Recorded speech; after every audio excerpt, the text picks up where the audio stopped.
get the items that they need.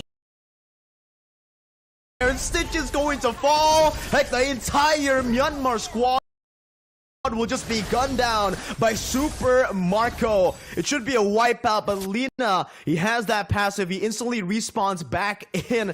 But again, it's a mistake by Myanmar. They really tried to go for Super Marco, but it's very amazing. Impeccable positioning got him out of that one. With Lina here trying to go for a cheeky pick, it seems like he has to recall away. Super Marco trying to chunk this mid lane turret down with another wave coming down to help him. He will be able to siege it down. And Philippines are back on track with a 4,000 gold lead. They are baiting it really well. They have been using the resources that they need to actually pick up the members from the Philippines with the Way of Dragon along with the Cult Altar that is previously being used by Lina along with Blink. It's giving time for Philippines to try to contest it back. Owen is doing a really amazing work here, where he jumped with the Terror Revenge to actually like blocking the players from Myanmar's side and letting Super Marco to just do what he can do with the Nibiru Spatian and everything. And it's 30 seconds to the second Lord inside of the Land of Dawn. It might be not that critical yet, since like it's the second Lord and the gold difference is still like 5,000, and the item builds, I think like so far from the side of Myanmar is still having like pretty decent one. But Stitch, after he's being picked up like 3 times, it's actually creating a lot of pressure to this Melissa to actually giving the damage towards Philippines. And it's not going to be that easy since a lot of dive potential coming from the the Philippine sides, like Kufra, like Kaltizi, that actually pushing you to use a lot of resources on the side of Myanmar, especially called Altar. So next war, if they are using the resources, it's just going to be super hard for Myanmar to survive a lot of stuff. But yeah, the Lord is just going to be taken to the side of Philippines. Without any contest. Yeah. No contest whatsoever there. Beautiful Lord dance by the Philippines. Again, just utilizing these waves, clearing it out one by one, and having just a better setup overall with their more mobile composition, I would say, right? The joy is really something that Philippines can utilize, not just in team fights, but also in just the rotations overall with the Lord takes. They can also just go and clear the bottom lane, the far lane, whereas for Myanmar, they don't really have any mobile, players except for the Cho, which is again kind of weird because Blink has been set up into the far lanes to try to deal with it as a roamer. Philippines are going to be able to jump onto Nico right now with the Tyrant's Revenge and the Rage combo, and even the final slash, even the cancel from Ogwen with a bouncing ball. Shadow will fall and Super Marco will pick up a double kill. The Lord still being micromanaged here. It's going to be Super Marco who's looking for the snipe. Going to be kicked back to the team, but Super Marco is still able to escape. Finally gets shut down there by Lina as he pops into Cult Altar with the mini waves crashing down. Philippines do not have more to say. It's still going to be the Myanmar squad defending it for now as they have lost their gold laner. Super Marco finally taken down, but he is absolutely massive. 10, 1, and 2. 10, 1, and 2, 12. Over 14 points on the hand of Philippines. More than 90% participation coming from Super Marco with dealing tons of damage towards Myanmar. It was like a very slight mistake here coming from Super Marco to be picked off, but definitely Myanmar really want to hold this one. They still want to catch the point. This is best of 3 series. They still want to slot to the ISF right there. But it's going to be a pick off towards Oakwood that is opening a lot of stuff here. Yeah, only the immortality though. Flat TZ bringing him back with the final slash. This gonna be able to outplay Kaltizi, but he actually is able to escape. Nico losing that immortality. Super Marco with the impeccable timing, gonna be able to dish out that damage as Kaltizi jumps back on to Blink, takes him very low, and Super Marco with a snipe from downtown Oakwood as well, with the flicker and the final slash. Bren, Philippines are here to play, and it's another triple kill for Super Marco as they end game 1. That's Philippines with match point. That's a Philippine with a style. I don't know what is actually happening. Just now, Myanmar was having their moment, able to hold up the game after Super Marco being picked off But after that, I don't know what is actually happening. It's like suddenly things change again to the side of Philippines. How is Super Marco able to snipe down one member? And also Ogwen. Ogwen played beautifully into the last second. You can see how he's using the Tyrant Rage along with Tyrant Revenge to actually lock down the players from Myanmar and end up the game. It's creating a lot of problem, massive movement coming from the Philippine side. They're just very confident with the damage that they are having, Mirko.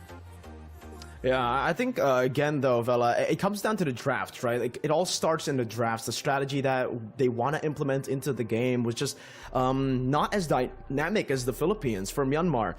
You can see that when the going gets tough, they always just needed to go for their one-win condition, which is going for a 5v5, clumping up together. But with the Philippines' better, more dynamic draft, they were able to attack from different angles. They were able to, you know, try to take different approaches or have different approaches to every single team fight where Myanmar was just not ready for. You saw that Kyle Teasy actually played a utility role in this game. Sure, he did go for damage on the Joy. It is a damage Joy, and after the nerfs or the adjustments onto the Joy, you don't have as much sustainability, you don't have as much DPS, but you have more burst. But in this game, it really feels like Kaltizi was just there in the team fights first every single time to bait out these resources. With no go away, with no cult altar, the team fell flat. Those are the two win conditions that Myanmar really placed and doubled down on in the drafts.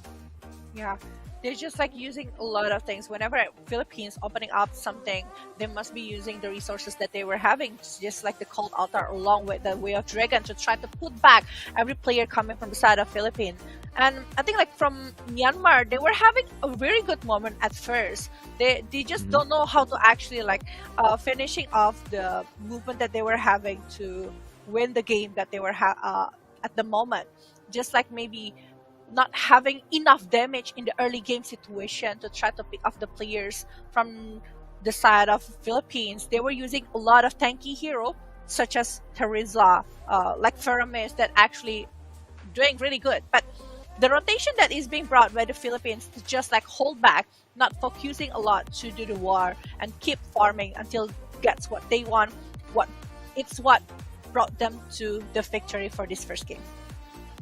I think in the early game too, though, Vela, it should be actually like Myanmar have drafted a pretty good early game composition for themselves, right? They have two solid winning lanes with the Terizla up against the Ardent. You should be able to win a few trades in the early stage of the game, and also the Melissa against Beatrix. It's another winning condition for the side of Myanmar. Thing is, though, every single pick from the side of the Philippines is, you know, picked up to counter these heroes. That Kufra final pick really did them dirty. It really did Myanmar super dirty because you saw, I think 3 or 4 times that massive penalty zone wasn't able to connect. Why? Because of the bouncing ball. The bouncing ball actually cancels it out, which is a very funny interaction as he jumps over it, but he still gets canceled. And, you know, it's just going to be very hard to look for these engages when your main source of initiation isn't there because of the bouncing ball. When your main source of a pick off, your main source of pickoffs is coming from a Cho that's going to be poked down almost every single time by the utility and the range from the Eve. Yeah, whenever the Cho is coming out to try to pick up somebody, it's just like, oh, I'm a half HP already. What can I do? What should we do next? And whenever they try to pick up the players coming from the Philippines, like they are like sticking out together. They don't want anyone to get picked up easily. The rotation that they were having, the discipline as well. I thought like at first, Myanmar was having a really good moment when they are playing objectively. We can see how like the first 3 chariots is on the hand of Myanmar, how they are melting it down very fast, especially for the melee side that having a really good time. But after like 1 or 2 pick-offs that happened, like I think like Myanmar losing out the balance that they were having. They are not having their moment again. Like just like what you've mentioned, Philippines just sticking out 5 members, try to do a big war because of the heroes that they are having, the upper hand that they were having. And it's just like so beautiful. They were, I think like also there is one moment, the real world manipulation is actually like holding up the war that is on the side of Myanmar at first. But because of that real world manipulation, it's just like stopping the movement from Myanmar and bring back again to the victory over the Philippine players. So yeah, the first game is just like I wonder what is actually like, who is actually going to be the MVP here, because every player have their own part, just like what you mentioned, Cal TZ with the Joy that is rotating around, try to use the rhythm of Joy here to try to take all of the resources from Myanmar, but the Yif that is protecting the players using the real world manipulation, the Arlot that is actually dealing tons of damage as well, and then the Beatrix Super Marco. I think like it's like most people will be voting for Super Marco as the MVP for this one, but also we have the Kufra by Ogwen that is playing really well for this. Everyone played their part. I mean, exactly how you put it, right? Everyone really played their part, but I think the standout has to be Super Marco. I think, you know, the performance he had there on the Beatrix, despite him being in a losing lane, is very, very impressive. 10-1-2. He was up against a Cho that was just tunnel visioning on him, and yet he's still always able to escape. Obviously, you can give credit to his teammates as well for backing him up every single time that he gets caught by the Way the Dragon, by the Jeet Kune Do. But Super Marco, I feel really, really deserves it, because we're going to see it very soon, Vela. Also, something I do want to mention is the item builds, right?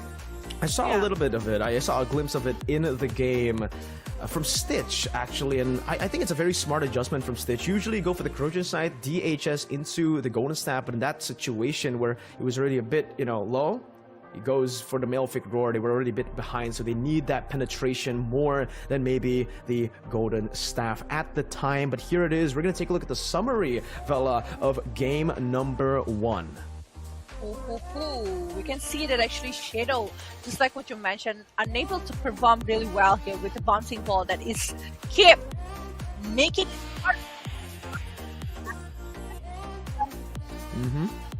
8 Absolutely. for this first game of Best of 3 series, and 14 double-digit point here for Super Marco. It's not 10 anymore, Mirko. It's 14, 1 and 3 here for Super Marco. Only one time being picked up.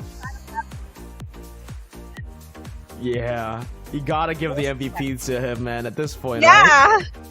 It is. I mean, like double-digit, one time being picked up, and also like 3 assists. Like everyone wants to give the kill towards Super Marco at this point. We can see it from the data.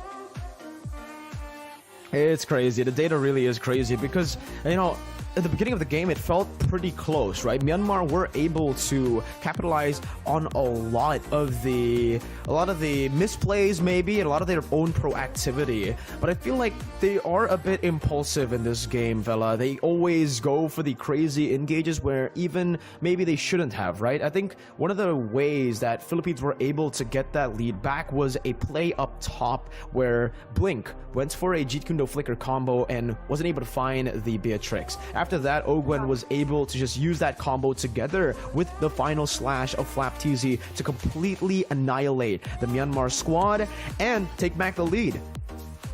Yeah, take back the lead and try to get the points right there. And this is going to be the MVP here for this first game. Is it going to be Super Marco? Yeah, it definitely is. Yep. He's getting a total elimination points with 3 assists and 1 that.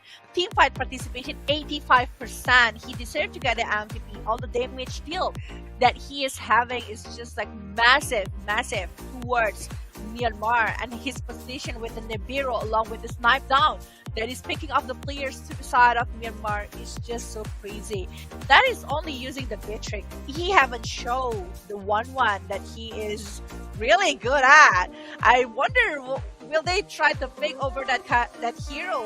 Because like, just like we talked before in the drafting phase, that they are not really confused on what kind of hero that can be used into the gold lane. You know, they make it flexible for them. Like they are very confident over any choices that is available inside of the Land of Dawn. You pick over the Melissa, okay, I'll just gonna be chill and try to show you what kind of hero that I'll be using, because I saw like he's good in a lot of hero. He's good with the Beatrix, he's good with the 1-1, he's good with the Cloud, he's good with mostly basically every kind of hero available inside of the Land of Dawn. So I think like, is it gonna be the thing that Myanmar tried to reduce for this second game? Are they gonna be trying to eliminate the hero coming from Super Marco, or they will be trying a cheesy strats? Because Philippines right now already leading with 1 point. They definitely need to be all out for this. I think they want to get it over with ASAP, right? Right now, I think a 2-0 is within their reach, and I think for the Philippines, they want to get this for sure. Remembering as well, in looking at the history of IESF and Philippines and Myanmar, last time around, last year, Myanmar was able to beat Team Philippines. So I think right now, Team Philippines wants sweet, sweet revenge up against Myanmar. Even though it's two different squads, they're still representing their countries and the pride of the countries, right? I think you can also see from the comment section that a lot of the Filipinos are very proud after that game, but we gotta hold off here because Myanmar, they are known to make a lot of these last minute adaptations as well, last minute adjustments that can definitely shock the Philippines, right? So looking at the hero pool that you also mentioned from the Philippines and their amazing coach, Coach Ducky, it feels like they just have all the right materials to make this work again, especially considering that, you know, Burmese schools, Myanmar here, it feels like in that position, they were a bit one-dimensional in the draft. So far, I think Coach Ducky definitely has an edge over the Myanmar squad here when it comes to the drafting phase. Yeah, or maybe Myanmar haven't been heated yet in the first game, so they are getting ready for the second game. They're trying to get out what is actually like Philippines doing in the first game. I'm gonna try to read it out and try to conquer that in the second game, but we'll just see it inside of the draft. Will they try to use something different? Will they try to put Philippine in all here for the second game, or Philippine will just like, okay, we got you, we know how to beat you in the first game, so we'll just adapting for that one, try to make less mistake, try to be more disciplined, try to be more aggressive and get the second game on our side. It's still not sure yet, ladies and gentlemen. For you, who you guys that is just joining this stream, this is the 15th World Esports Championship 2023 Asia Regional Qualifier. Here for the first match, we are having Myanmar along with Philippines for the best of 3 series that is already being led by the Philippines in the first game.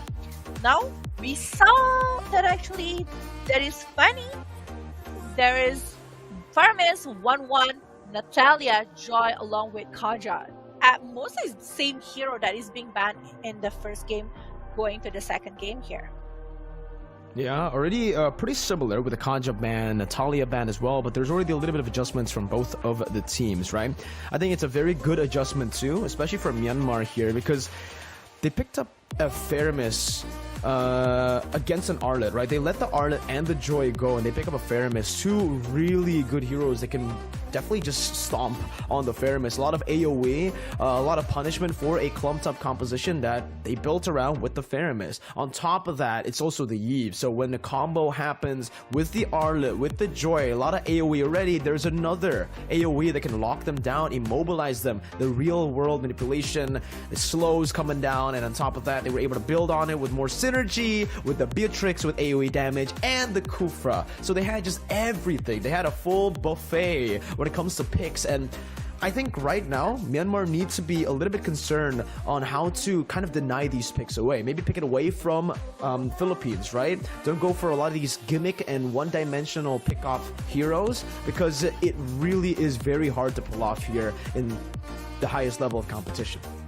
Yeah, but the Valentina that is being left out, I think like it's just gonna be a super good hero. Despite that, whatever hero that you're attacking, I mean like the Kufra with the Terran page can be copied by the Valentina. It might be double-edged sword that might cause a lot of tanks inside of the line of them. So we're still not sure what kind of hero that they will try to pick here. But based on the ban, if the Valentina being let go, I think like it's most probably going to be a very good hero to be picked on one side. But look at that one. Actually, Glue, Brethren for the side of Myanmar. And also Tankslot, I might say, along with Carrie and also Valentina. I think like from the Myanmar side, they're still sticking to what they know with the tanky hero lineup here. They're still picking over the Glue, they're still picking over Fredrin along with the Cho. They have a very good diving hero, but will that work? They're going to be focusing a lot towards this carry, I guess. Yeah, they're still sticking to basically kind of a very similar lineup here, but they did, make a few adjustments like we mentioned. The Faramis ban was a setup for the glue pick here, which I think is going to be really good. They just really need to try to maybe shut down a lot of the XP laners that do well against the glue. Maybe an Arlet ban here would make sense for them, another hero that can do pretty well against the glue, and if they are really trying to go for another clumped up front to back composition, a hero can definitely be a problematic pick that they need to deal with in this game, right? What's interesting is the Philippines have still they're still respecting the Natalia here, Vela. The Natalia has been banned out 2 games in a row, despite it not being really super prio in any other tournament. Usually when we see a Natalia ban, it's for Beloy, right? Or Naomi. Yeah. This time, you can really see that maybe Blink, it's just his type of style. He likes the aggressive picks, like the Cho and then Natalia. But maybe Natalia is just that lethal. I think they just don't want someone to actually being sneaky peeky, because Natalia is just a troublesome inside the land of Dawn, despite how good they are using the Natalia, and we know that actually how barriers of hero that can be used by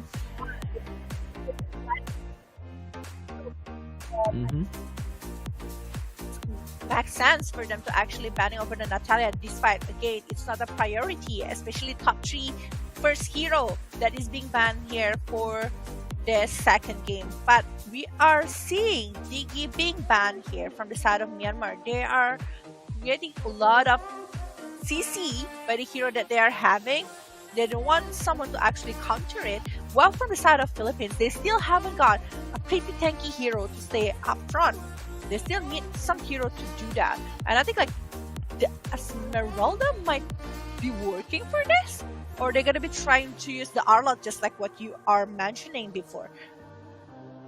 Ooh, that's an actually pretty interesting choice to go for, right? They could definitely go for the Esmeralda. Very good mobility that has synergy with the composition that they have right now, and also the shielding from that Shunpu and even from the Fredrin definitely can be soaked in by that Esmeralda. But with the Julian pick right now, Myanmar are really lacking in range. They're again doubling down into a lot of the damage, but it's going to be coming from a very short range. All of their heroes right now, melee heroes. They're setting up for a very long-range hero, and maybe that could be a Melissa, maybe it could be even a Leslie up against the carry, but it is going to be very risky to pull off here, especially because you're up against a Valentina and a Lancelot, 2 heroes that can definitely dive into you and stop you from playing this natural front to back. They can even just double down again as well on some more dive here for the side of the Philippines. They already have a Lancelot, a Carry, and a Valentina. I don't see why they don't want to go for something like a Kufra again.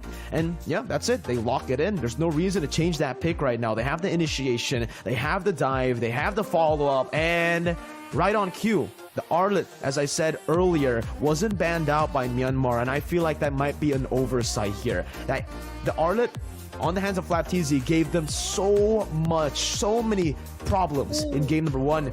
They go for the Moscow, so not even that much range here. Sure, some global presence with the Spear of Destruction, but the range is definitely going to be a factor that can be utilized by the Philippines to punish with this full kind of melee comp. It surprised me. I thought it's going to be like a Cloud maybe to actually dive into the backline to the side of Korea, but it's a Moscow. We know that actually this is going to be a super risky movement coming from the Myanmar side. As a Julian, that is, I don't think like Julian is being popular again lately, right? It's just like an option. It's not like top priority here, especially going against a Valentina with these kind of resources that can be stolen. I think like it's just a huge setup that can be brought by a Philippine here with the heroes that they are having. But back again, it depends on how they move inside of the land of Dawn. Will this show able to do will he be able to redeem what is happening in the first game? Like the first game, he's unable to actually pick up the players coming from the side of Philippines. And right now, with the positioning hero like Carry, like a Arlot along with the Valentina, he really needs to do a really good job, because a very short range hero like this with 5 of them, I just like a little bit surprised why they don't try to pick over the Farsha, why don't they try to pick another kind of hero that can be used as the range here from the Myanmar. It's I just think like, it may be because of the Arlet, right? They know that the Arlet's still open. That's why they might not want to go for the Farsa. But I agree with you. Going for the Julian means that you are going to have more to say when you get Dovan. You obviously have the enhanced sword that can get you out of some sticky situations. But giving away again the range advantage to a team like the Philippines here, who really are able to utilize the early mid control to snowball and control the tempo of the game, is a very risky move. And on top of that, Vela, it's not any carry, it's Super Marco's carry. It's a signature pick. That's the thing. That's the case here. That's why I was like getting really confused over the draw here. But Nico right there is actually trying to give punishment here to the Kufra and giving a lot of presence. But in the bottom lane, I think like from the side of Philippines, they know how strong they are with the lineup that they're having at the moment with the Lancelot. You know, despite it's a tank slot, I think like it's still gonna be a very good hero in the early game, or good damage as well to go to the side of Myanmar. Try to poke them, try to give them pressure that they were needed.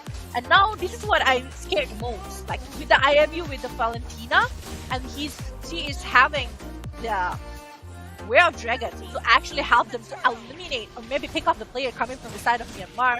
If they don't take care of their positioning, it's just gonna be a super bad, I might say, to the side of Myanmar. So they really need to take care of positioning and everything. They can definitely be punished even more now, right? I mean, we already saw, despite them losing in mid-control last game in the early stage, Myanmar were able to get better setup onto the turtle, but Philippines were still able to steal it some way with Kaltizi's crazy retribution, I should say. This time, he doesn't even need to go for the crazy 50-50 retribution. They already have proper mid-control, and now with the way the Dragon and the lockdown, that's going to be Ogwen falling down. First blood over to Myanmar with a proactive movement, a flicker by Blink, getting out to safety. And there you go, Myanmar. They don't have the wave clear, but they can make up for it with the killing pressure, which they're already utilizing pretty well in the early stage. They just can't fall behind in the objective department. They need to start trading whenever Philippines wants to go for an objective. In the mid lane, already a little bit of a skirmish. Again, just a little bit there. Few able to escape. Nico with a taunt now, jumping on Kyle TZ. Joining in as well with a puncture there, as Nico is going to be able to clear out the lethal. Blink! Now, looking for the way of the Dragon, not able to find it. Ogwen with a Tarnish Revenge, and that's a disengage from the way of the Dragon as Flapteezy is rotated all the way to the mid lane. Both teams disengaging from now. No objectives to go for. No objective, yeah. But previously, the first blood, they're using a lot of resources to take care of that first blood, and it's Ogwen. They are really targeting Ogwen at this point. They don't want any setup that can be brought by this Kufra, because that Kufra is actually the one that's stopping them to have the moment in the first game.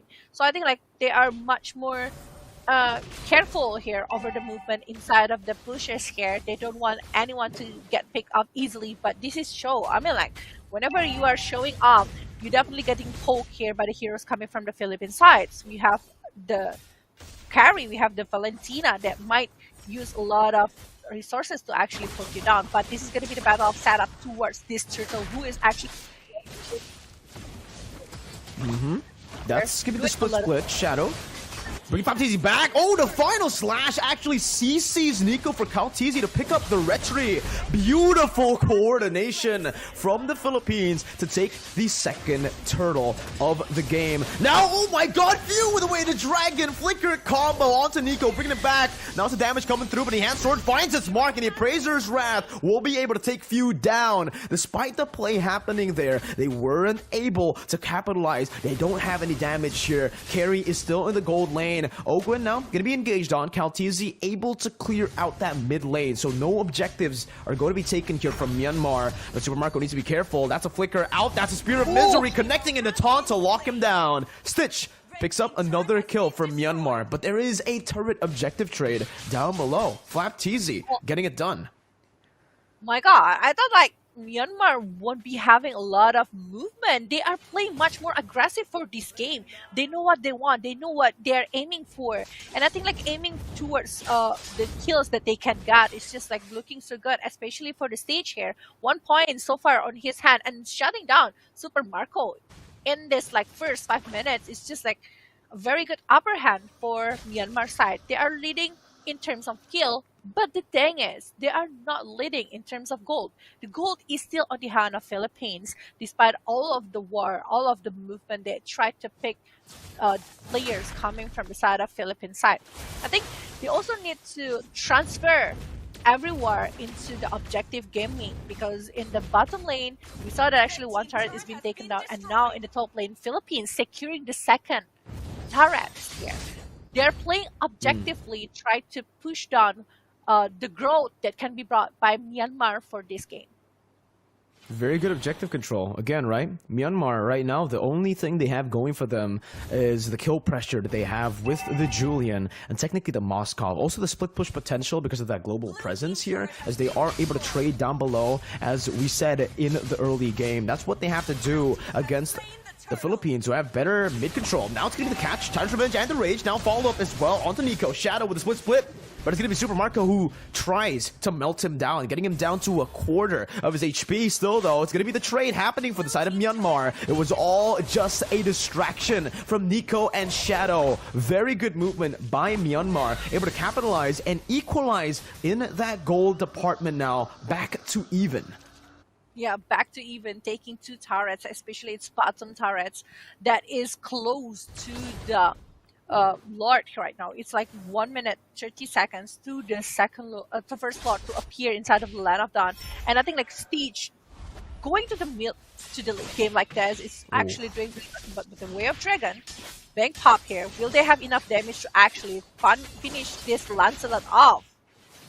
Oh, they bait out a lot of resources here. Even Flap TZ had to jump in with the final slash. So that's a good ability on cooldown where Myanmar have a little bit of a chance to maybe look for a play. But again, Blink has also already used the Way of the Dragon. So for both teams, I feel like there's not going to be any engages for the next few minutes unless Kyle TZ wants to go for a cheeky little dive here with a Phantom Execution as well. Almost assassinating Lina on the tank salon. But that's the thing about tanks a lot. You won't be having as big as regular Lancelot here.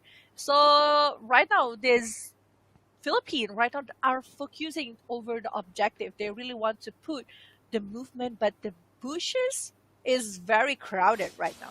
They really want to try to pick up somebody, but the sneak peek happens. The peek, but Ogwen. Ogwen finding three, and it's the combo! Set up by Ogwen, followed through by the entire Philippine squad. How does Ogwen keep finding these moments? The instincts from this man to know that there were 4 people stacked up there. Only the glue showed up as he walked off away from the bush there. But again, Ogwen, game 1, game 2, same impact right here, turning the tides of the game with one brilliant Tyrant's Revenge. Oh my god, that was beautiful. I thought like after the spear that is being popped by the Moscow, they will not try to contest the players coming from Myanmar, but Ogwen just like jumping in and figure it out. He just know what to do. He just want to open up, give the information towards Philippines, but he got more than information. He got 2 kills on the hand of Team Myanmar. He kept doing it. Like, look at that one. Ogwen opening up all of the pushes available inside of the Land of Dawn. Try to give the way for Philippines member to try to give the damage towards Myanmar. And Myanmar now being caged inside. Unable to do a lot here. Only one member is outside, and it's Blink. He is just like trying to get something, but I don't think like his movement will be able to try to pick off the players coming from the side of Philippines here. He's just being too far while the Lord is already marching down to the bottom lane to the side of Myanmar base. It's going to be very difficult here. Lord marching down in the bottom lane. Still 10th minute though, so there's still going to be the turret passage that comes through. Myanmar able to clear the waves, micromanaging it one by one. But like you said, Blink was looking for a flank, but he might have bitten too much than he could chew. All alone now, Owen trying to charge out the Tyrant's Revenge. That's the final slash. They don't need the Tyrant's Revenge. They'll just use... Oh, nobody saw that, Kyle. It's fine. It's fine. Myanmar trying to punish though right now, trying to get that mid lane turret, but they back off because the Philippines have reacted pretty fast onto that little play. And hey, it's the Philippines who are going to be able to capitalize here. Myanmar once again maybe overthinking the situation, trying to make some plays happen, being a bit too impulsive. Just like game number 1, they will be the ones punished here in the 10th minute of the game. Yeah, I think like you just want to get something, and in returns they are losing a lot, I might say. They're losing one member, they're losing one base in the bottom lane. Again, the setup that they tried to do, it's not really working based on the draft that they are having. They really want to have like a big war with the presence coming from the Fredrin with the town, with the pick-up combination that might happen coming from the side of Cho and the Lina as well. The CC that they are having is actually really good. That's why they're betting over the DG, right? But again, they are really hero going against tons of moving hero, but Shadow right now doing a little bit of split and also pass, trying to pick off the players. Oh, good! Actually, is the one that is the main target right here. Yeah, he's gonna be isolated here. Wow, Few! Wow, Few! Able to utilize the vision pocket of the bush, escaping from the way the dragon constantly, and now it's gonna be the outplay. The re-engage from Kyle as Super Marco deals with the front line. It's another double kill. My lord, Few! What an amazing pocket of vision play there, just walking back in front from the bush to deny the way the dragon. And now it's gonna be the Philippines who are looking to end the game. They don't want the Lord right now, they want some base turrets first. Finally, they set their sights onto the enhanced Lord. Super Marco has a win of nature now, so whatever kind of burst that Myanmar wants to place on him is gonna be even harder to do. Man. Oh my god, picking 3 hero when that is a moment of Lord. It is massive to the side of Philippines. And now they are leading by 8,000 gold so far. And now the Lord is marching from the mid lane here towards Myanmar side. And I think like every resources right now will be like very important, but from the items that we are having, we can see that actually Super Marco is just like having a full item already, going for the last item here. He still can go for the Malefic Roar if he wants to, but if he's aiming for something else, I think like for safety, if they can go for maybe Immortal is so much better, to be honest, because of the dive in that might happen coming from the side of Myanmar. But Ogun! Oh no! Oh. Maybe a bit too aggressive there. Ogun going to be punished now to re-engage. Few going to be knocked down all the way to the mobility field. Stitch picks up a double kill, but the base is wide open for the taking now. The mini waves are crashing in. Myanmar will have to disengage, and because of that, they will just leave Shadow all alone to fend for himself. They need to take care of the base. The Minions were almost able to end the game. Look at that base HP. Super low already. But it does show that Myanmar, they're showing signs of life. They're showing that they are still in this game to win it. Despite Philippines having a massive gold lead, they can still get a few good fights if Philippines makes a blunder like that. They need to be still very, very careful. The patience that Myanmar have on this one, they're just like waiting for that kind of moment to happen, and they take the opportunity here. And I think like that is a very good sign for Myanmar. But it's still gonna be a very long journey. Philippines right now try to put back the movement. Kaltizi finishing off the radiant armor here to try to hold up the damage that can be given by Myanmar side. And I think like from Myanmar, if they are able to actually bait up Ogun again and try, or maybe pick off over the Few, it might be the key. But Super Marco will be the one that need to be flanked by the side of Myanmar, because so far Super Marco have really, really good position, not only from this game, but also from the previous game. We saw that actually how is his position always giving a lot of moment for the side of Philippines. But Ogun definitely the biggest problem here. Yeah, that initiation, even the bouncing ball that can disengage, the Kufra is basically complete in what he can do right here in this particular game because of the amount of dashes, I would say, or the amount of engage that Myanmar has. This initiation tool / disengage tool becomes just so good. And Philippines can just utilize this even more. Again, just utilizing the waves, setting up for the next objective, trying to take it without any contest whatsoever for the side of Myanmar, with a slow push building up in that top lane, also the bottom lane pushing in because of the super minions. Bren and Philippines will be able to take this Lord for now. Nico, though, looking for the opening. That's a retreat battle. Nico steals it away from Kyle Teasy. The Praise's Wrath is going to be able to connect right there. Super Marco is still going to be able to space really well. That's the penetration damage coming from Stitch right now as he jumps back in with some damage. Final slash popped in by Flap Teasy with a sustain as well, but he will fall to Stitch. This is the time. Myanmar, they can come back in the game. Kyle Teasy, even there, losing the purple buff away. Lina steals it out, and Myanmar, they're able to equalize in that gold department with the enhanced Lord. Now they're looking for their own siege. They are looking good at the moment. We know that actually the attack speed coming from the siege will be so crazy for the late game, and with that immortality on their hand, I think like it's one of the safe items to be brought by this siege. But the Lord that is marching on the bottom lane here, and one last outer turret in the mid lane. It's just giving a lot of things towards Philippines. The pressure is there. They still want to try to get on something. And this is the third Lord. I mean, like, without any movement that can be brought by Myanmar to try to engage towards Philippines, it's just not going to be that huge. But oh, here we go. Shadow using the speed space. But there is no movement yet again from the Philippines. They don't want to move again to try to pick up the players from Myanmar. They're definitely disengaging. They don't want to contest it back because they know they are maybe not ready for this kind of war without the help coming from the Lord. They are playing a patience game here, mind games from Myanmar from that second. The map pressure is back though, Vela, right? What Philippines had to play with now is going to be a bit harder to play with since Myanmar were able to get that Lord.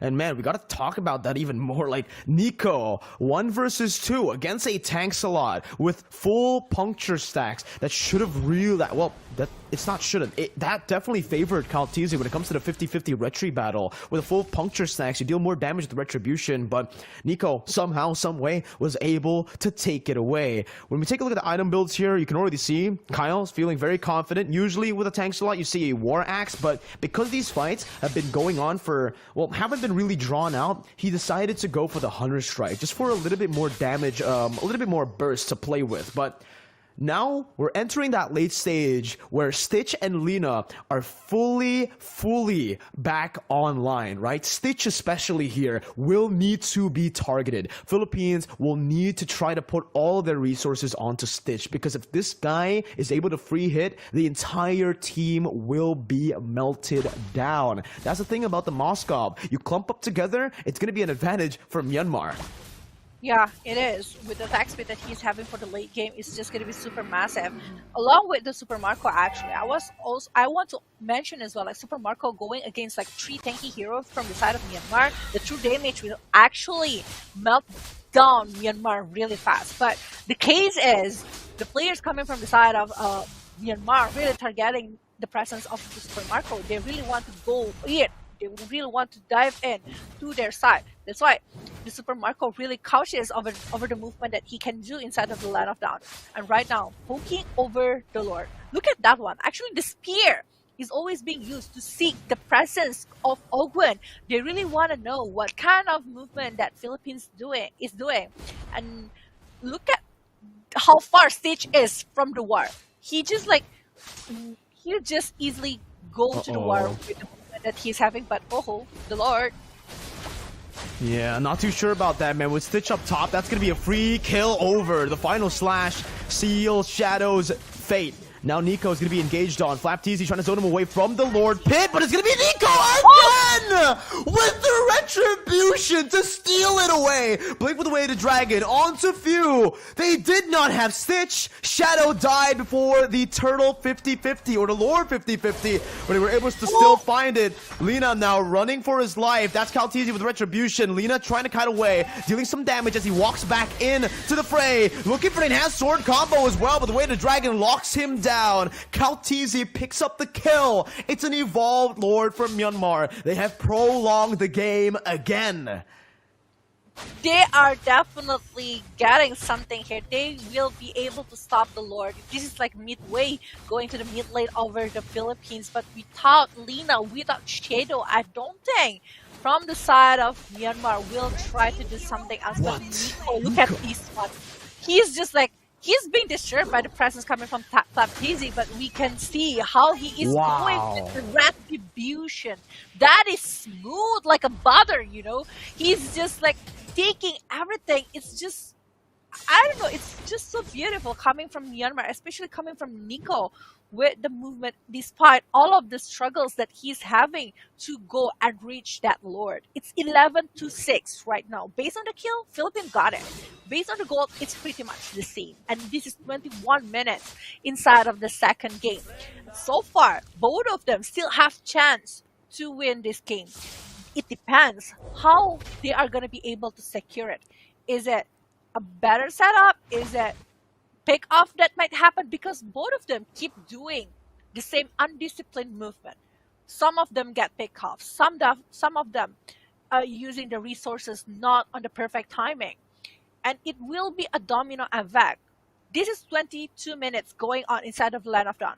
Right now, whoever get picks off, it will cost them like almost 1 minute to respawn back. So if they're getting picked off at this moment, it will be a huge problem. The fact that that happened again, Vela, I mean, looking at it again, watching the replay just blew my mind, because maybe the first time it was magical, but watching it again was even more magical. It's very rarely that you see that, because Philippines, it wasn't just a one-man lead that they had in the team fight. Stitch was up in the gold lane as well. So it was a 3v5 for Myanmar. It was just beautiful, because it wasn't just a solo endeavor from Nico that got that play back. It was also Lina who just went in with the enhanced sword, just buying some time, distracting the back line as well, just creating more scenarios onto the heads of Team Philippines where they had to multitask, right? That's what gave Nico the slight edge in that Retribution battle. Nico, he had one thing set in his mind. It's to go in and it's to Retribution the heck out of that Lord. And it might be the third time. Third time is charm, you know, and Nico is there again. He is present for this fifth Lord inside of the Land of Dawn. But will he be able to get it? Right now, Myanmar and also Philippines, they know each other's position. Will there be a flank that might happen coming from Myanmar towards Philippines here? Because so far, they know the information that the Moscow is on the top lane. Will they continue to poke over this Lord, or they might be going for something else? Because the decision will really matter here. Whoever got picked off, it will cost them 1 minute to respawn. And whoever not ready to do anything else will be punished just like Kalteezy? Oh, beautiful wave manipulation as well. Spear of Destruction onto the back. Shadow just buying some time right now. Still going to be the split now, connecting onto Kalteezy with the Thorn Rose used up. Shadow going to be isolated from the team. Ogwen and Super Marco waiting for Shadow to descend back down to the Land of Dawn right now, as he's going to be able to use a slam pass to escape for a bit. Going back and forth. Has the immortality. It's going to be popped in. Meanwhile, the Lord here going to be targeted by the side of Myanmar. Super Marco is godlike. Look at the bush right now. Controlled by the side of Lina. Still able to distract, but the Lord is going to be engaged on. Ogwen with a flicker. Blink with the Shampoo. Flapteasy with the final splash. We're going to Blink back right now, as that's going to be the stun, locking him down. But Blink gets out with the Shampoo again from the Tyrant's Rage. Enhanced Scythe going to be used up onto Few, taking a chunk of his HP bar as the mini waves come crashing down again to Myanmar. It's the signature Filipino discipline here into the Lord Dance. Bobbing and weaving back and forth. Nico still making the magical plays happen, holding off 3 members. Few finds a kill on onto the back somehow, some way, and it's another 3v5 for Myanmar. They will not be able to make that miracle play happen 3 times. It's going to be Kaltizi who secures it with no contest. Philippines now with a 2-man advantage and an evolved Lord. Oh my god. I didn't see this coming. I thought Shadow was buying time for Myanmar to take that Lord, but nope. They reset it all the way. They let Philippines to try to control back the movement to Myanmar. I thought if they got it, they might be able to give them like a couple of more minutes to actually stay inside of the line of dawn waiting for Shadow to respawn back again. But with the Lord that is marching to the mid lane of Team Myanmar, this is the 5th Lord. Ladies and gentlemen, this is quite hard for Myanmar to handle here. Think it's a bit too much. Nico already now going to be displaced right there, but the Appraiser's Wrath is able to find a little bit more HP. Stitch still free, hitting in the back line of Shadow is able to bring with the split a few members back in. Nico losing immortality. That's going to win a Truncheon. Bob Baptiste able to buy so much time, but no members have fallen right here. The Lord is onto the base. The immortality is going to pop one by one. Oh, Gwen finds a knock up. It's a killing spree, and it's a 2-0 clean sweep for Team Philippines. That is just beautiful. They just know what they are expecting. They just know what they want, and they just aiming directly despite Myanmar holding them pretty well, actually, like letting them to use a lot of resources to try to focus on them, but the Lord is still there. Despite it's like 1 more HP for the Lord to survive, but they still got the base after all of the damage that is given by Team Philippines here. The carry that is free hitting everyone. Super Marco Few doing really good job as well here. But again, Ogwen, I cannot take my eyes off of you. How he's like creating a lot of movement, how he's trying to give a momentum for his teammates that is always opening up of the way. But there you go, 2-0 for Philippines here for the Southeast Asia representative for this match, and it's just so beautiful. Myanmar was doing a really good job, to be honest, in the second game. They were playing differently. They were able to hold up a lot of movement from the Philippines and even brought the game to like 25 minutes.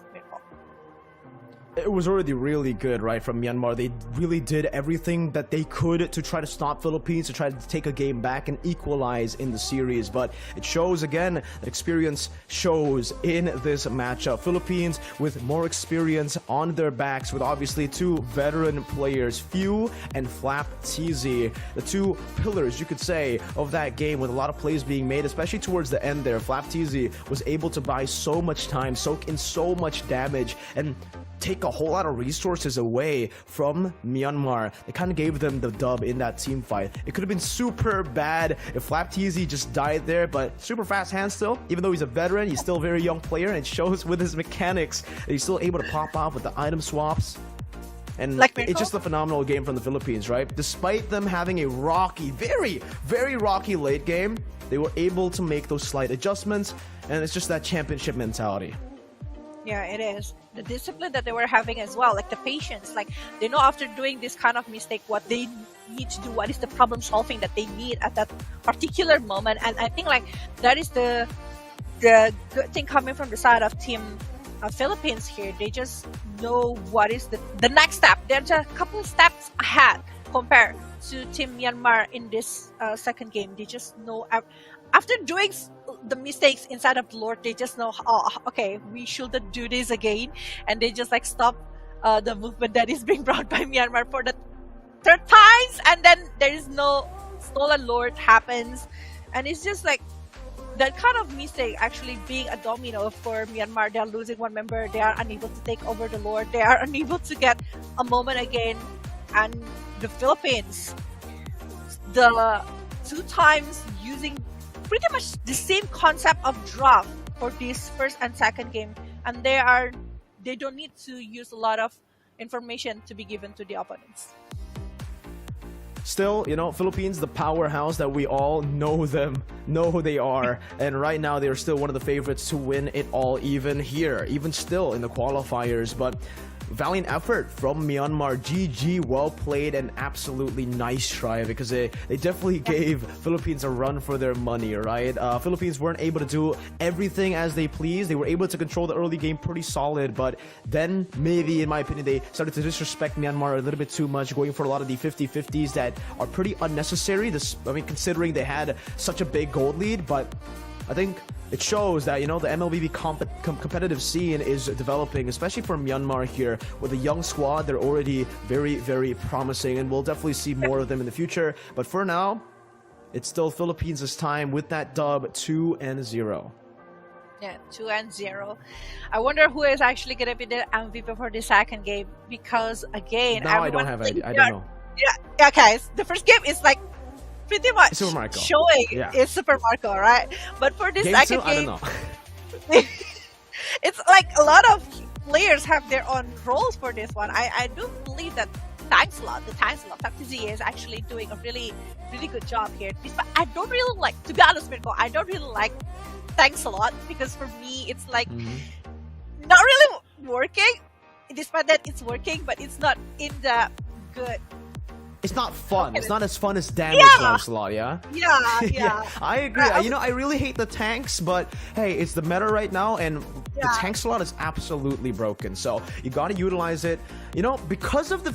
I would have given it to Kyle Teasy too, if he didn't miss those two retries. So I think Flap Teasy really played a big part in that match, right? With a lot of the crucial final slashes, basically turning the tides for these team fights. Just a little bit of a pick off here and there, even bringing Shadow back, isolating him. His final slashes have been really on point, and that final fight also, it kind of saved the game for the team with a very good item swap and with a vengeance resets all around. Yeah. So based on that one, I do feel like TankSlot, that FabTC might be getting the MVP, but aside of that one, we still don't know yet.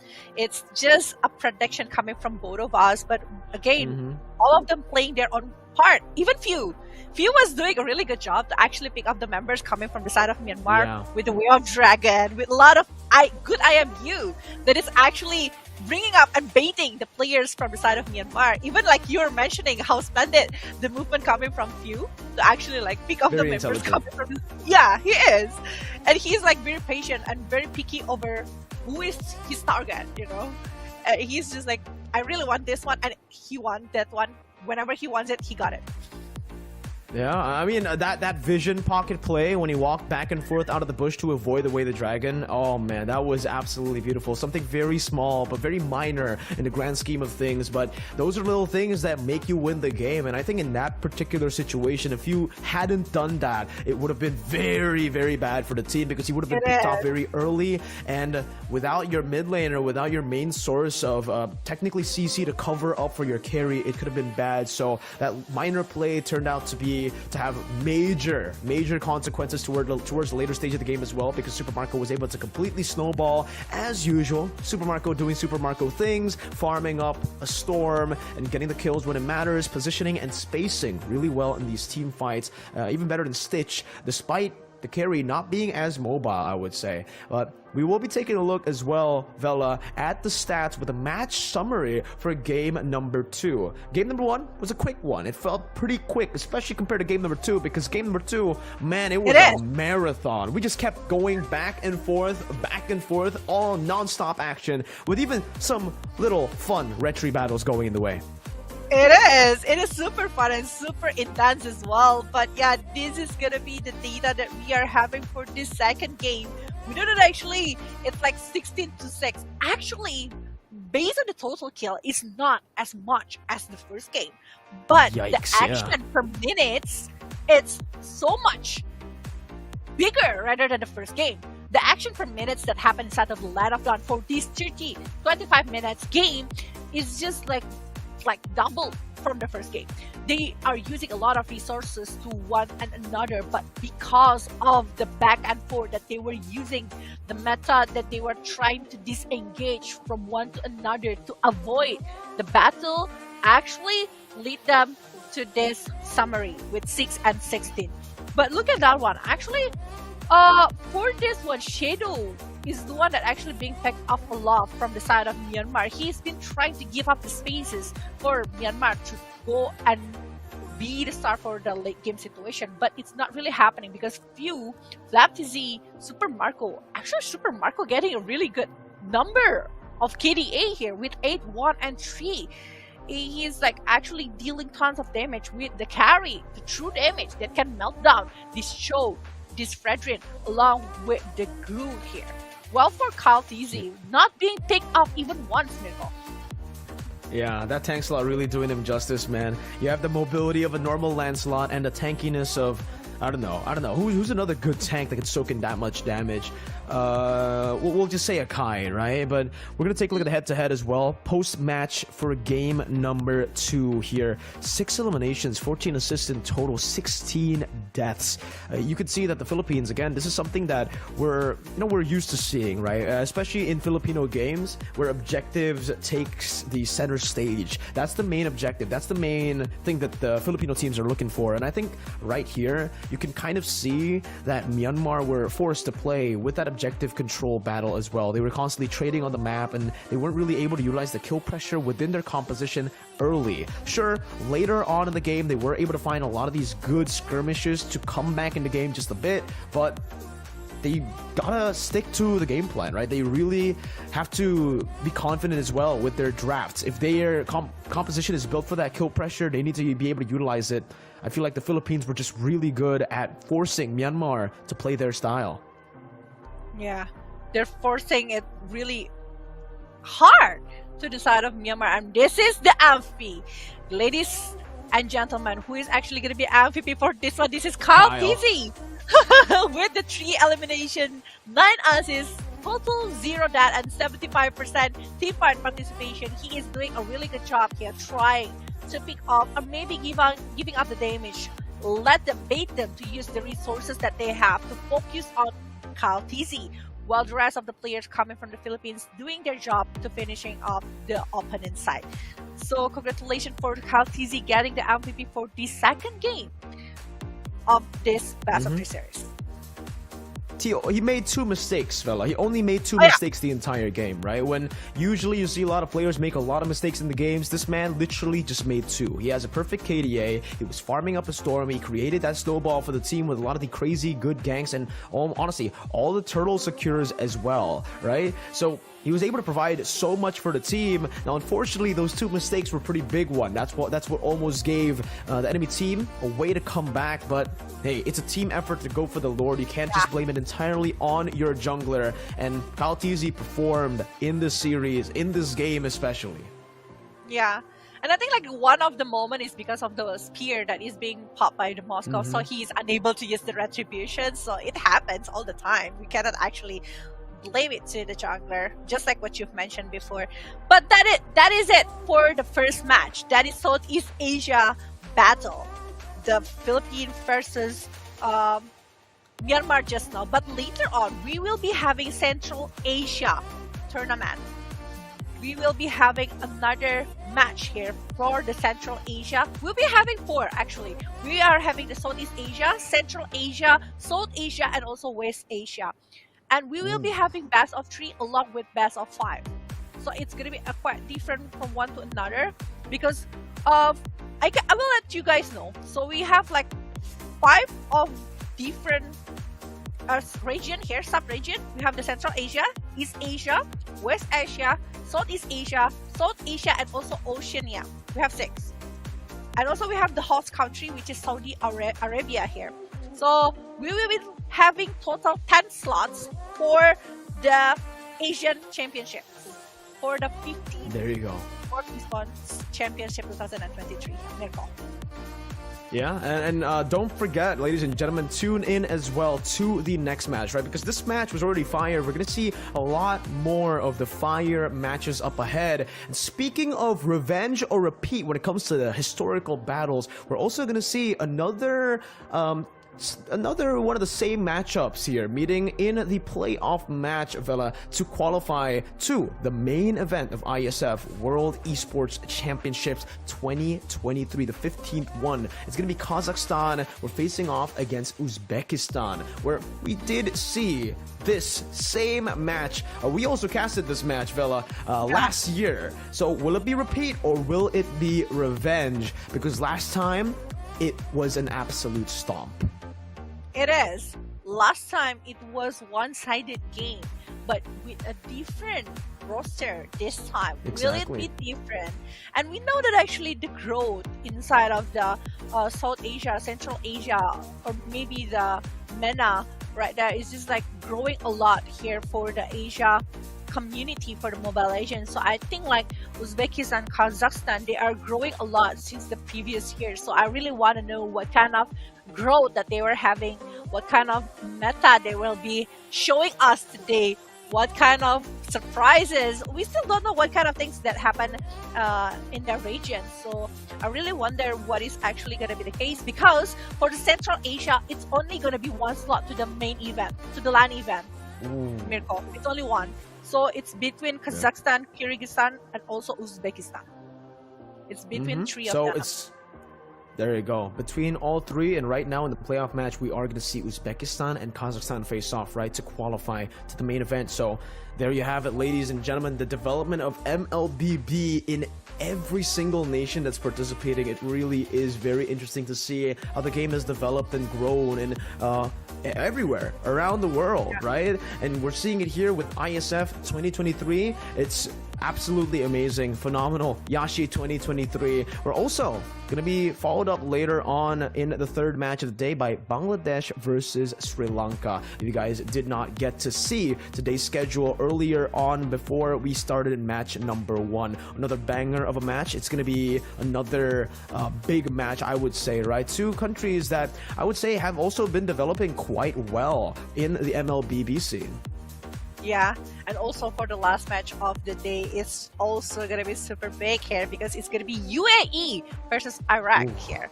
What is actually going to happen? I really want to see this match, you know. I really want to witness what kind of growth that they are having so far, because I know the growth there is actually massive. We saw a lot of potential coming from the UAE and also Iraq. So let's see later what kind of surprises that they will be having for us for this one.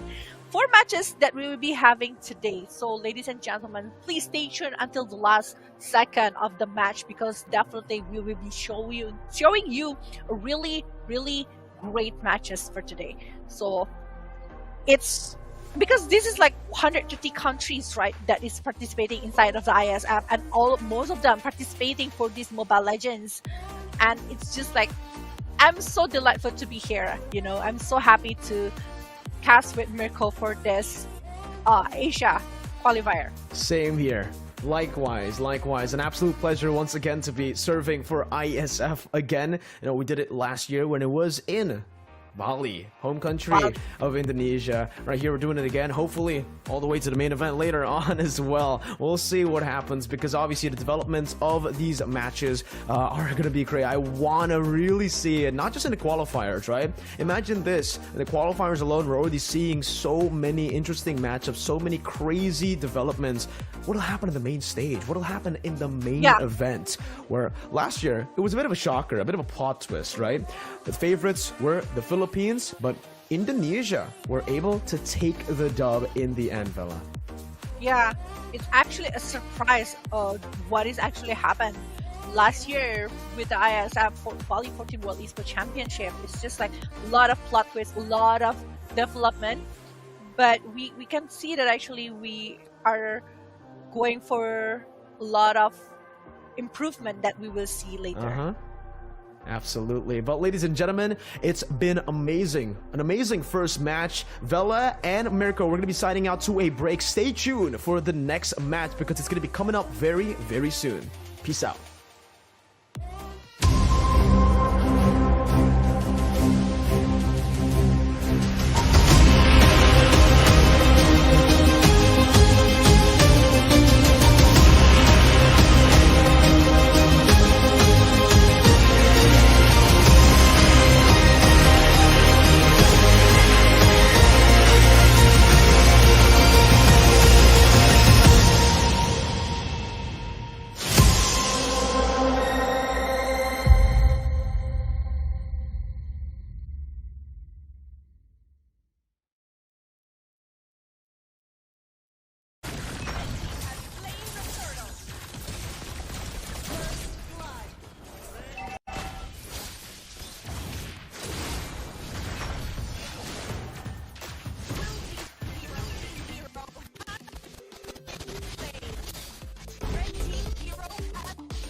In the heart of Iași, Romania, the world's top gamers have gathered for the ultimate showdown.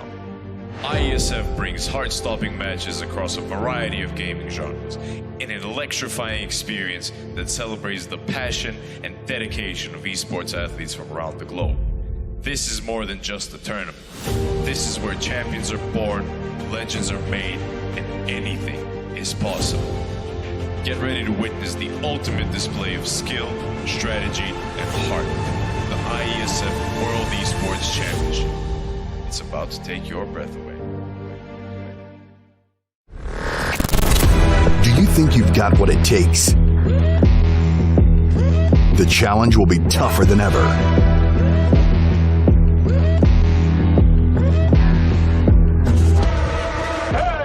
In 2023, international esports has a new home. Over 100 nations fighting for the championship in a celebration of everything that makes esports great. Who will rise up to the challenge? Who will be the world champion?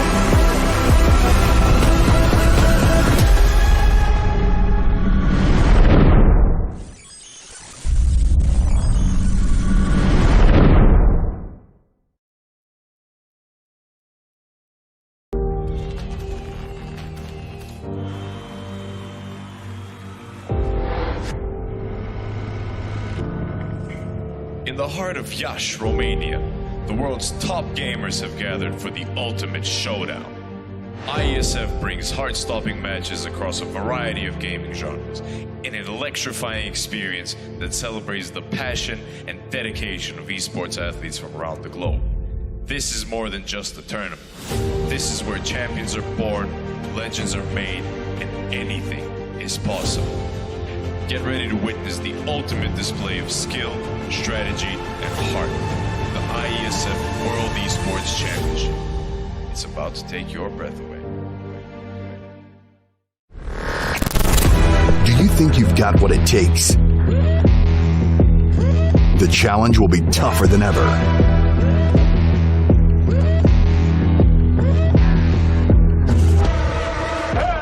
In 2023, international esports has a new home.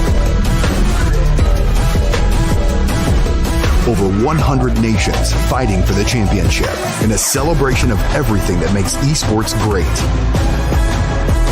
Who will rise up to the challenge?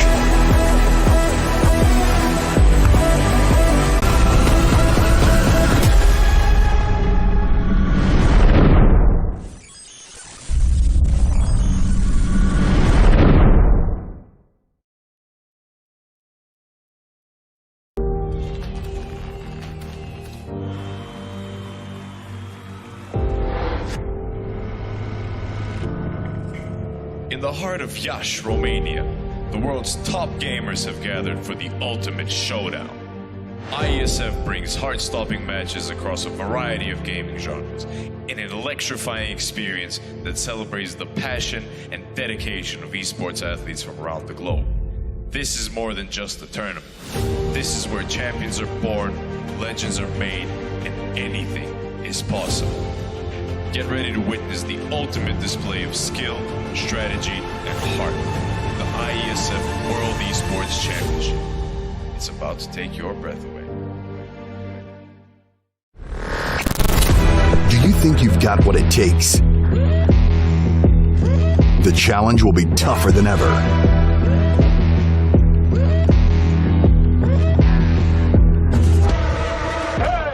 In 2023, international esports has a new home. Over 100 nations fighting for the championship in a celebration of everything that makes esports great. Who will rise up to the challenge? Who will be the world champion?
heart of Iași, Romania, the world's top gamers have gathered for the ultimate showdown.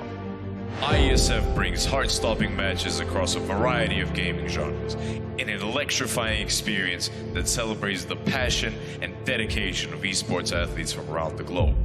This is more than just a tournament. This is where champions are born, legends are made, and anything is possible.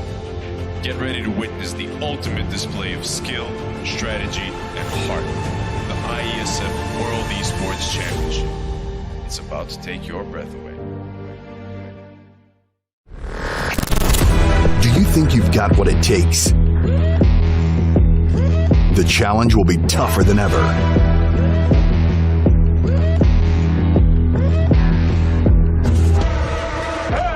In 2023, international esports has a new home.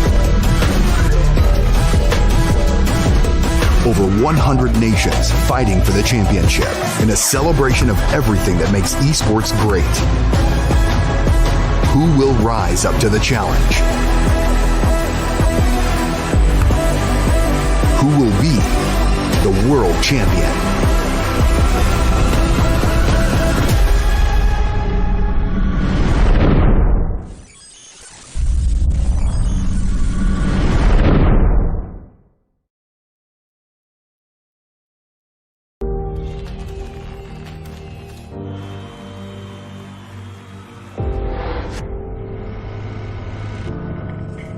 In the heart of Iași, Romania, the world's top gamers have gathered for the ultimate showdown. IESF brings heart-stopping matches across a variety of gaming genres in an electrifying experience that celebrates the passion and dedication of esports athletes from around the globe. This is more than just a tournament. This is where champions are born, legends are made, and anything is possible. Get ready to witness the ultimate display of skill, strategy, and heart. The IESF World Esports Championship. It's about to take your breath away. Do you think you've got what it takes? The challenge will be tougher than ever.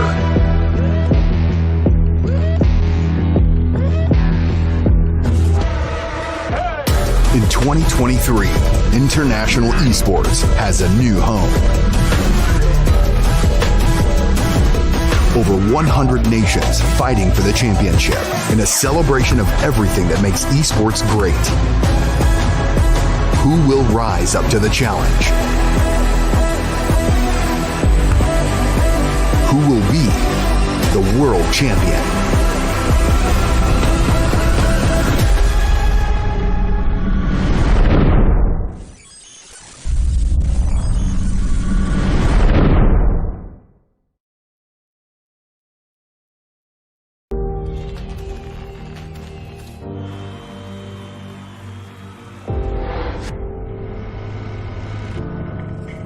In the heart of Iași, Romania, the world's top gamers have gathered for the ultimate showdown.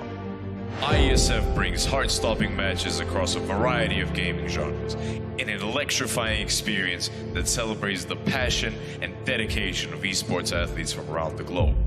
This is more than just a tournament. This is where champions are born, legends are made, and anything is possible.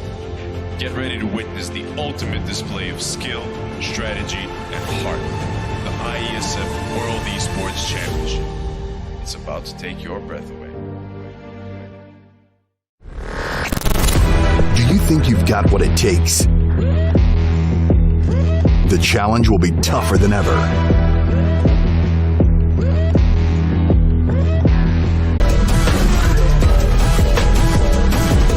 Over 100 nations fighting for the championship in a celebration of everything that makes esports great. Who will rise up to the challenge? Who will be the world champion?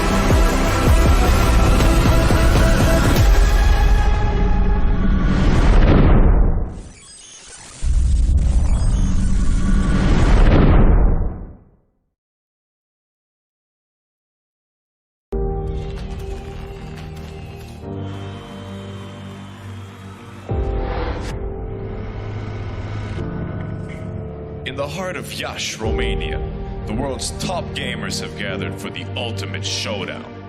IESF brings heart-stopping matches across a variety of gaming genres in an electrifying experience that celebrates the passion and dedication of esports athletes from around the globe. This is more than just a tournament. This is where champions are born, legends are made, and anything is possible. Get ready to witness the ultimate display of skill, strategy, and heart. The IESF World Esports Championship. It's about to take your breath away. Do you think you've got what it takes? The challenge will be tougher than ever.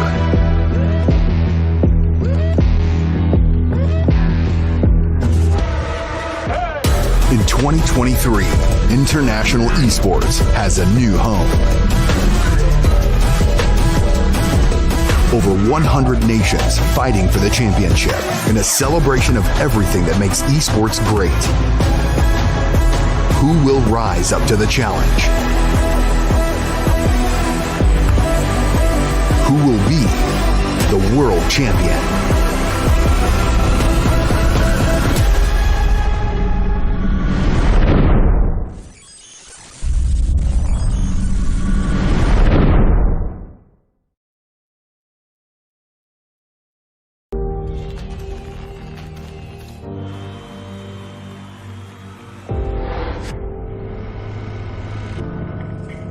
In the heart of Iași, Romania, the world's top gamers have gathered for the ultimate showdown.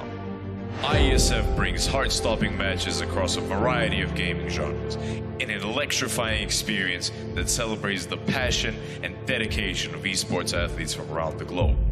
This is more than just a tournament. This is where champions are born, legends are made, and anything is possible.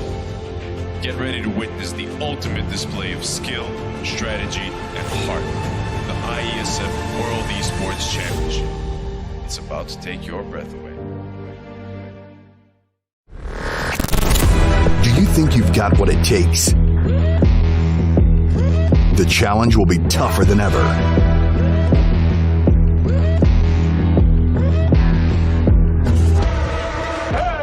In 2023, international esports has a new home.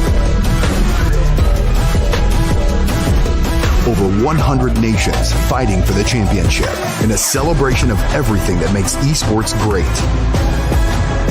Who will rise up to the challenge? Who will be the world champion?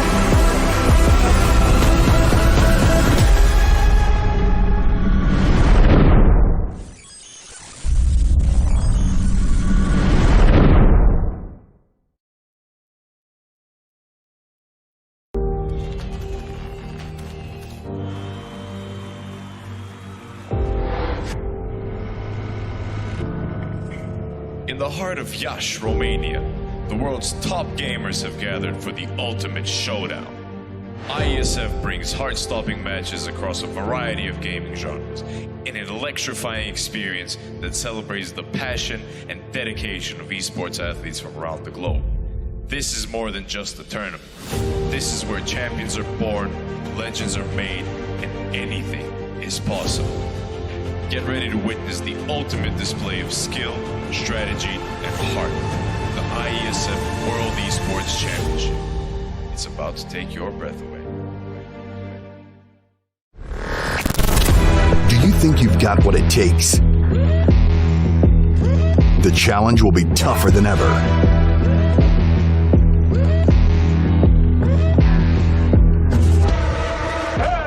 In 2023, international esports has a new home.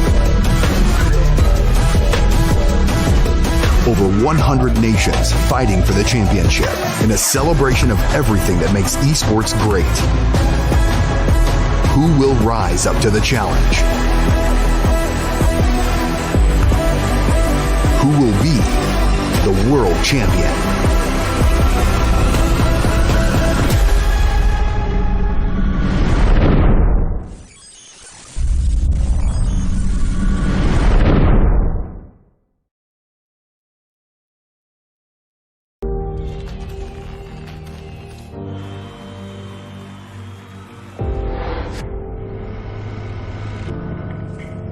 In the heart of Iași, Romania, the world's top gamers have gathered for the ultimate showdown. IESF brings heart-stopping matches across a variety of gaming genres in an electrifying experience that celebrates the passion and dedication of esports athletes from around the globe. This is more than just a tournament. This is where champions are born, legends are made, and anything is possible. Get ready to witness the ultimate display of skill, strategy, and heart. The IESF World Esports Championship. It's about to take your breath away. Do you think you've got what it takes? The challenge will be tougher than ever.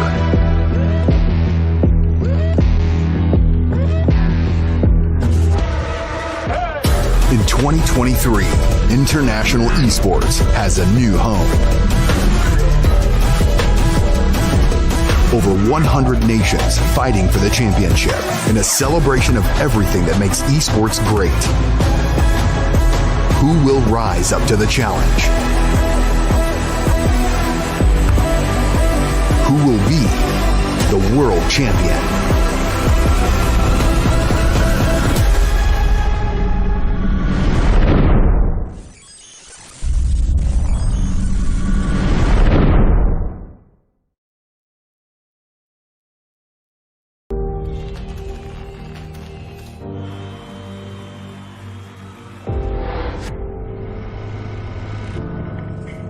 In the heart of Iași, Romania, the world's top gamers have gathered for the ultimate showdown. IESF brings heart-stopping matches across a variety of gaming genres in an electrifying experience that celebrates the passion and dedication of esports athletes from around the globe. This is more than just a tournament. This is where champions are born, legends are made, and anything.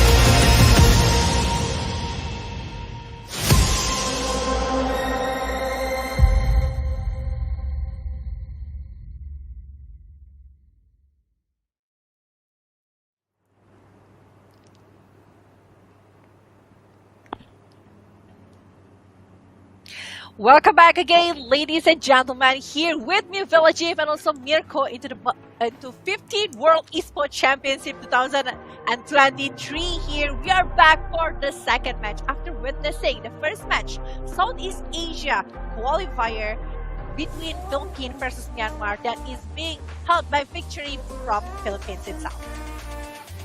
There you go, man. We are up here for a second match of the day. Vela and Mirko at your service for match number 2. Uzbekistan versus Kazakhstan. It's a matchup that we have seen before literally last year, where Uzbekistan was able to get the dub here. Now, will it be repeated with Uzbekistan getting a repeat victory, or will Kazakhstan have made the right adjustments with their new lineup here at IESF 2023 to get that sweet, sweet revenge? Yep. And this is gonna be best of 5 series, so it's gonna be quite a long battle, 9 games, draft battle, a lot of battle of stamina as well. So it's gonna be a lot of things that might happen for this one. Uzbekistan, Kazakhstan, they really need to get ready for this because they are gonna be representing their region for this one. And I think like it's only one slot for them here for the Central Asia, so they really need to be careful over the movement and also the draft that they are having. This is their moment. If they are qualified to the final, they will be playing for the Iași, Romania later into the 15th World Esports Championship 2023 finals, Mirko. Exactly. This is it, right? For the main event, because it is a playoff match, best of 5. So the team that wins here will qualify and make it to the main event of Iași 2023 IESF World Esports Championship. So big stakes here, very high risk for both of these teams. They're going to need to go all out starting from the drafts, Vela, because we've seen basically from the first match that we had here earlier of the Philippines versus Myanmar that the drafts are playing such a massive role in the victories for the Philippines, right? A big impact. One of the main win conditions has to start with the drafts here. For both of these teams, they need to play more towards their comfort, I believe, than towards the meta, because that's what we saw earlier from the matchup. Yeah, and I think the adaptation needs to be fast as well. After they know what kind of things that was not in their favor, they really need to figure it out, how to make a solution over one thing here. So I think the adaptation needs to be worked by the players that is going to be playing for this one, because once again, this is going to be a best of 5 series. They will have time to actually figure it out. So they really need to be patient. They really need to think outside of the box as well. They might be using cheesy strats, hopefully, just like what you mentioned. Play your favorable hero here, your signature hero, your comfortable hero that can be used inside of the let of them right now. And I think for now, based on the patches, I do feel like it's more balanced. Like you can use any kind of. Yeah, I agree. I think it's the most flexible meta we've seen for a long time, actually, Vela. It's a very flexible meta all across the roles. We've seen assassins that are still meta, Fanny, Hayabusa still being played, but also some things like the tank slot and the Fredrin still being the most efficient in this current meta as well. So a good mix of a lot of different heroes everywhere in every single role. Even mages coming back, just creeping in that gold lane with the Harith making a little bit of an appearance. Even the Lunox back at M4 as well. So I'm expecting some of those changes and some of those flex picks to come through in game or match number 2 here for Uzbekistan and Kazakhstan, because while we're on this point of the drafts, it really felt like Kazakhstan didn't have a grasp on the meta last time we saw them compete against Uzbekistan. Literally the same matchup here last year, right? It felt like they were just drafting completely for comfort. Now, I do agree that you want to get comfort picks onto your players, but you also need to take account that the meta is, you know, like the name stands for, it stands for most efficient tactic available right now, and they gotta lean into that, because comfort picks alone ain't gonna win you games. They gotta go for some of the deny picks and the bans here to take it away from Uzbekistan. Yeah, just play smart. If you want to use something, then you need to know what kind of tactics that you will need to do inside of the let of dawn, what kind of things that you need to prepare for all of the circumstances that might happen. But yeah, talking about the draft will be like very, very interesting, because like a lot of people will go for respect, especially they are coming from the same kind of sub-region. They're coming from the Central Asia. They most probably know each other, how they're going to be respecting to each other, how the gameplay is going to be quite similar with the meta that is available on their region itself, and how they're going to be trying to go beyond it.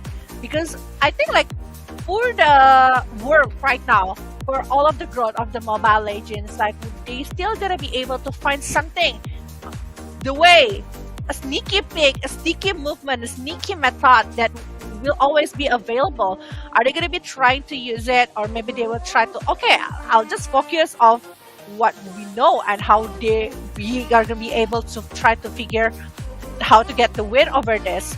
And I think like for the Uzbekistan along with Kazakhstan, they were having a different kind of lineup from the previous year.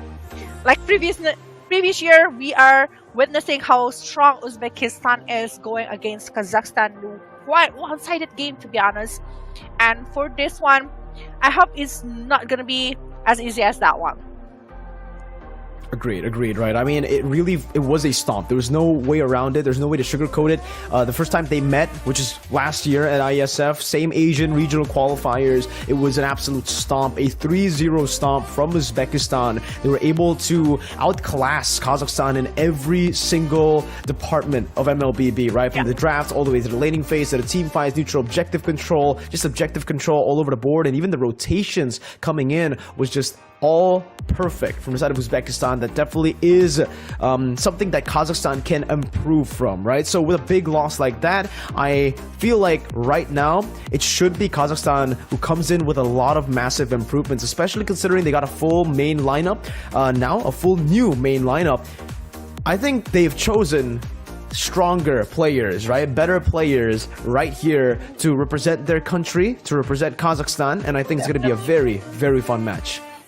It is. It is.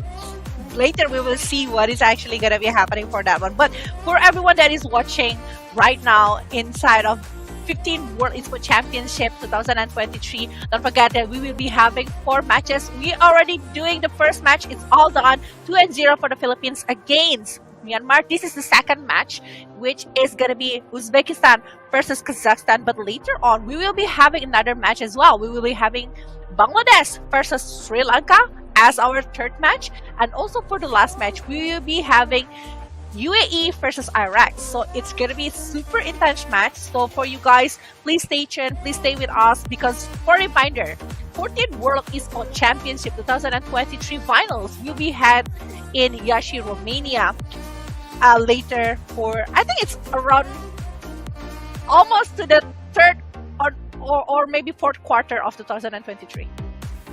Yeah, third or fourth quarter, definitely still waiting on that as well.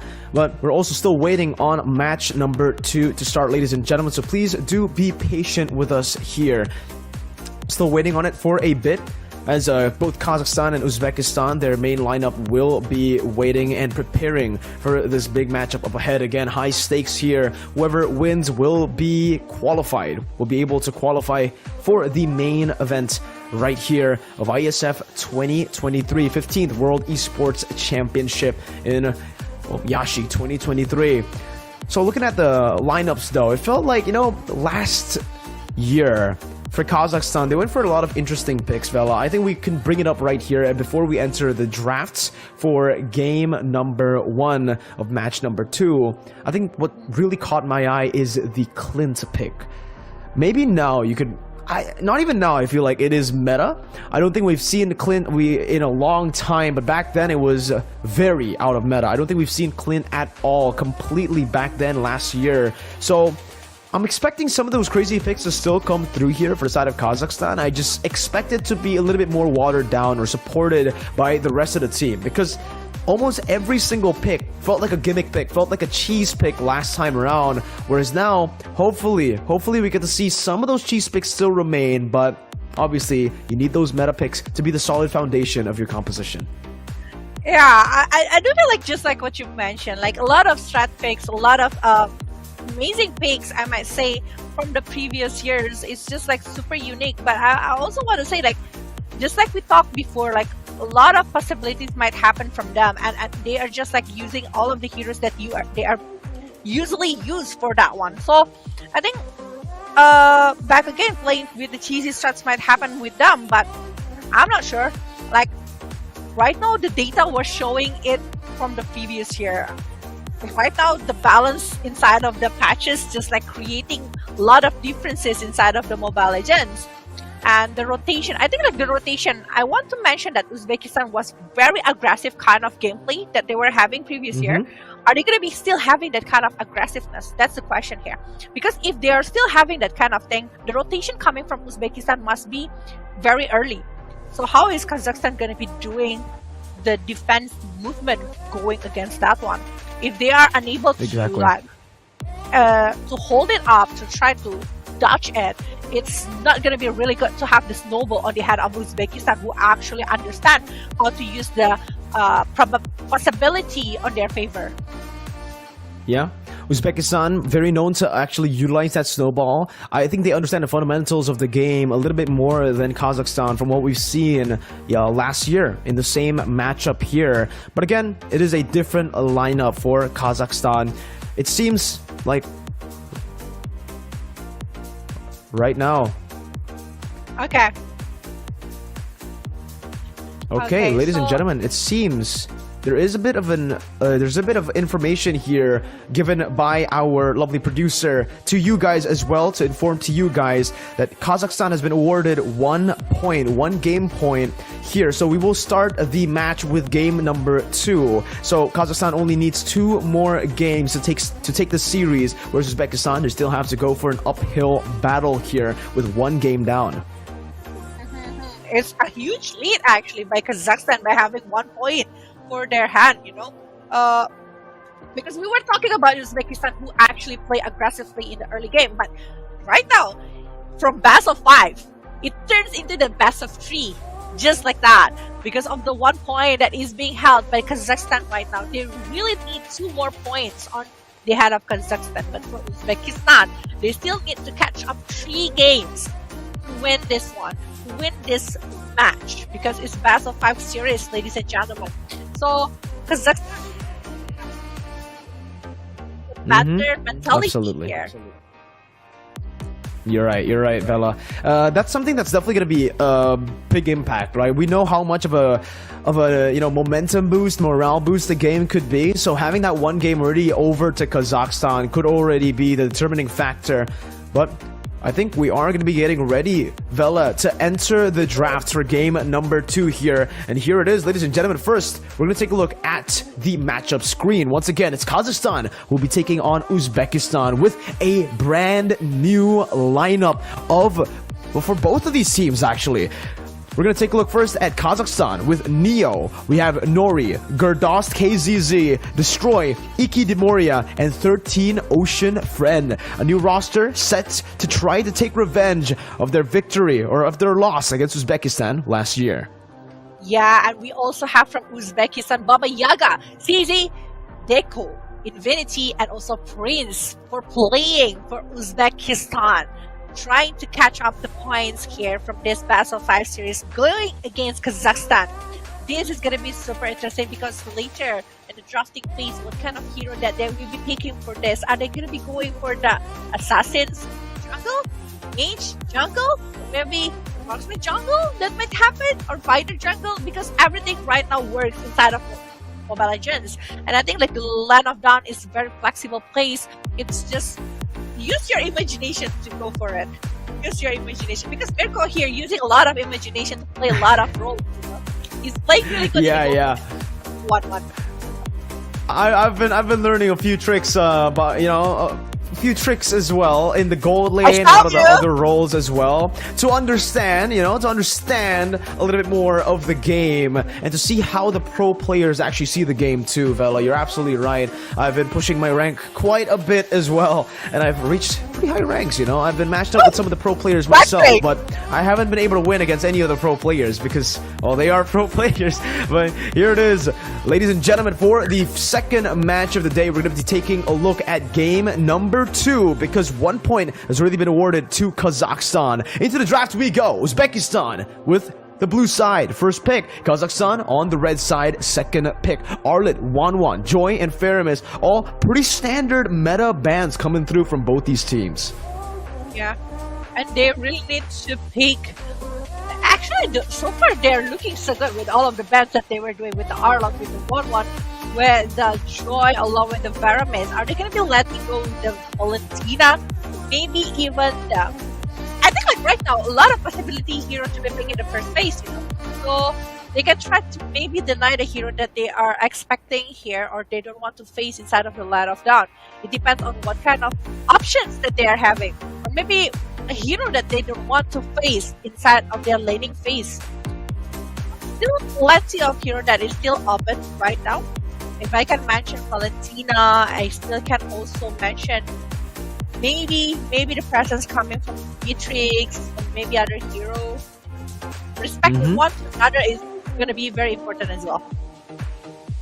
Kaja could definitely be an option to go for right now. Another solid pick that we have seen many times before. But with the Joy already banned, I feel like the Kaja will be left open. They can just go for it first pick as well. Another very solid pickup for the team. With the Faramis banned as well, maybe it's a little bit of a sign for the side of Uzbekistan that they want to go for a glue pick, maybe, right? A glue pick that could work very well. We saw even in the game for Myanmar versus Philippines, even though Myanmar lost on the glue, 0-6 on the glue was still able to create such a massive impact towards the end. If you get him on a winning lane by just going for a winning matchup, it's going to be very good. But as expected, there you go, you can already see what they were setting up for Uzbekistan, and Kazakhstan with a very good read already with the glue ban as well.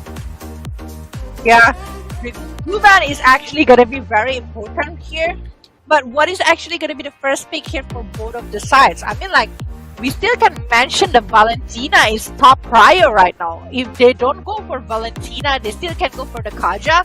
But taking over the Valentina is just gonna be so much better because you are going against a Kaja that you can still beat the IMU.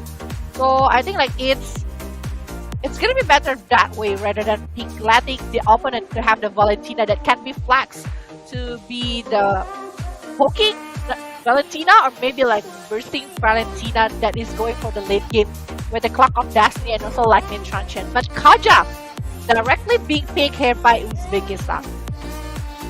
Traded over by the Valentina. A big ult to steal already with the Divine Judgment gives the Valentina a little bit more to play with. But hey, I wanted to say it, man, but you better give Baba Yaga a hero with a gun, and they pick up a Clint very early on. So it's already very interesting here. We mentioned the Clint just now before the drafts started, Vela. Now with the Clint pickup, I really wonder what they're going for here, because I don't know, going for the Clint, usually you will see it towards the end maybe because it's not such a prio pick and it gives Kazakhstan so much more room to go for these prio picks like the Lapu Lapu that is a very, very good XP laner here considering that the Glue and the Arlet has been banned out. They have set this Lapu up for success. Yeah, but we can say that actually with this kind of hero that they are having at the moment, I think like they really want to play with the bursty situation, you know, using the Divine Judgment along with the quick draw coming from the clan. It's just gonna be bursting down everyone. But I do like how they are picking the clan. One of the hero that we mentioned before on the last year's movement coming from the side of Uzbekistan is actually looking good. But the Lapu Lapu along with the Kari, actually this is a very good hero to actually stop the movement from the clan. Using the Lapu Lapu Bravest Fighter and also the Blade of Justice is actually going to be messing up the positioning coming from the clan. So actually it's a very good idea coming from the side of Kazakhstan. I do feel like they are anticipating this coming from the side of Uzbekistan. Definitely, right? I mean, going for the carry pick into a Clint is already very concerning in my opinion. Clint, one of the lane bullies, sure, maybe not that meta right now, but the range and the laning presence that he has with the trades is still super viable, especially up against a hero like Carry, who needs to get farm in the early game to get going. Now, farming is going to be something very difficult to do here up against a Clint, so there's already a very good... It's already a very good pick. Despite it not being meta, it makes sense here up against the carry. It is makes sense, and it's just gonna be like, I do feel like Clint gonna be like earlier to have the power spike rather than the carry, right? So if they are doing the rotation since the quite early game, just like we are predicting coming from the Uzbekistan with a very aggressive early game, it's actually gonna be in their favor. But if they're letting this carry to have the space that he needs, the item that he wants, the moment that they will be having, it's just gonna be pretty hard. Because back again, Clint with two diving hero coming from the side of Kazakhstan with the Lapu Lapu along with the Valentina, is just gonna be pretty much messy inside of the Land of Dawn. And this this carry that might be used by Uzbekistan will try to feed this Clint as much as possible to let this Clint fat, so he will be able to secure the items, the Malefic Roar maybe with the Endless Battle as well, so the penetration will be going towards Kazakhstan very fast. Okay, still waiting on what's happening here, Vela. It seems like there's a little bit of an error, maybe a little bit of a mistake here, as we are seeing the same heroes picked up by both of the sides. So we're gonna have to wait on that. I believe there is a little bit of a mistake here. Yeah. Not sure if the carry was actually picked up by Uzbekistan or Kazakhstan here, but we do see a Lunox pick in the end. Not sure, again, which team it's going to be on right now, if it's going to be Kazakhstan or Uzbekistan, because, again, if we take a look at last year, it was Kazakhstan who actually went for the Clint pick, right? So maybe the sides were a bit wrong earlier.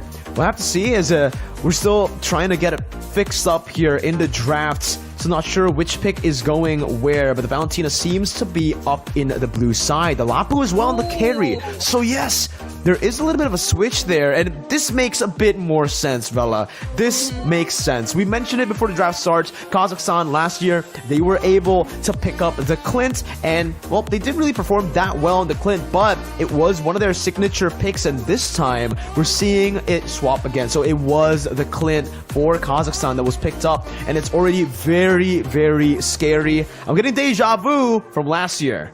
It is a deja vu, and also like a very basic combo. Lunox plus Kaza here. I already imagining the rotation that they will try to make with this kind of hero inside of the Kazakhstan hand here. While for Uzbekistan, we're still on the banning phase here. We saw that actually after the Melissa's, Diggy, and also Glue being banned. Oh, I'm surprised that I forgot about Glue just now as not being prioritized on the first 3 picks here. I think it's because of the options that they are picking for so far. It's not in the favor, but Teresa, I think like it's supposed to be banned here because we still need 2 heroes to be banned inside of this draft. And I think like limiting over the XP is just gonna be so good coming from the side of Team Uzbekistan towards Kazakhstan, because so far they haven't shown us who is actually going to be the XP lane. We know that actually from the Uzbekistan they already have the Lapu Lapu as the XP lane here, so eliminating Teresa or maybe another hero that can win the lane against Lapu Lapu will be a very good and also wise option.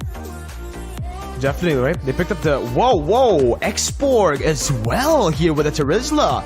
So, whoa, already very unique pick. So again, Vela, what we mentioned about Kazakhstan still remains true, right? They aren't going to go for a lot of these cheesy picks, but they already have a few very good meta heroes as the foundation, the Kaja and the Terizla in the roamer position and as the XP laner. With the Exborg, I think, going to the jungle, it should be okay, but Uzbekistan definitely have the better draft by a long shot, in my opinion, right? They have a very solid draft here, proper dive, and in the game we go into the land of dawn already. First blood here, picked up by the Exborg. Neo picking up the kill early on. Uzbekistan really falling to the very aggressive early start from Kazakhstan. Ooh, very, very aggressive movement coming from Kazakhstan with the heroes that they're having. Just like we talked before.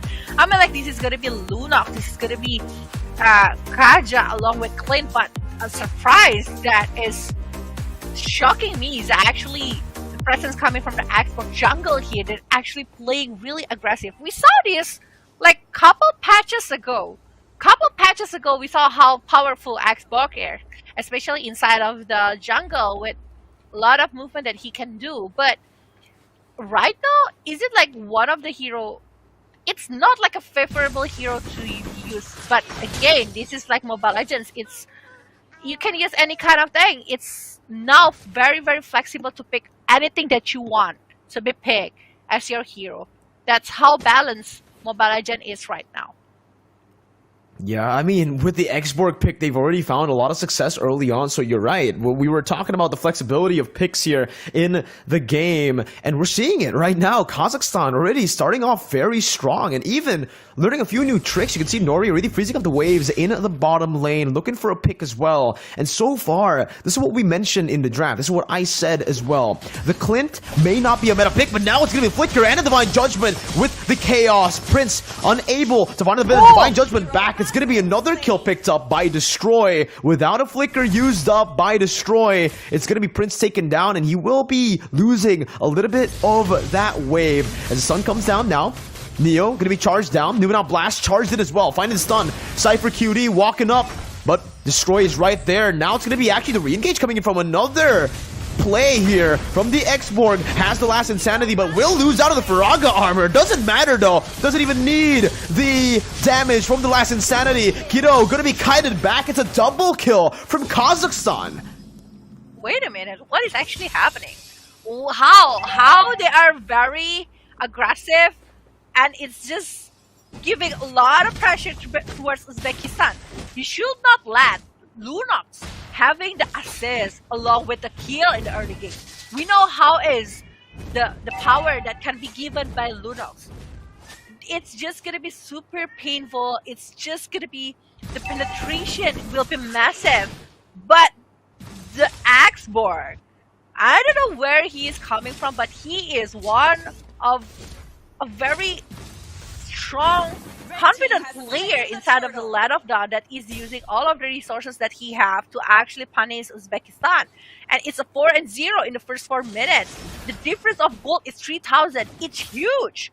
It's more than 500 per minute here, going one to another. And this clean is also being well fed. He's laning very well, going against a carry that we thought not gonna be able, and that we'll be able to stop the movement from the clan, but it's not. The laning phase is on the hand of this clan, and he is on higher level right now, one gap of level. No, a positive. Oh, wait, a Divine Judgment connects onto Infinity, though. Overextending, punished instantly here by Neo Kawi, as that's going to be the top side taken out as well. That's a free turret over to Kazakhstan as they push forward into the mid lane as well.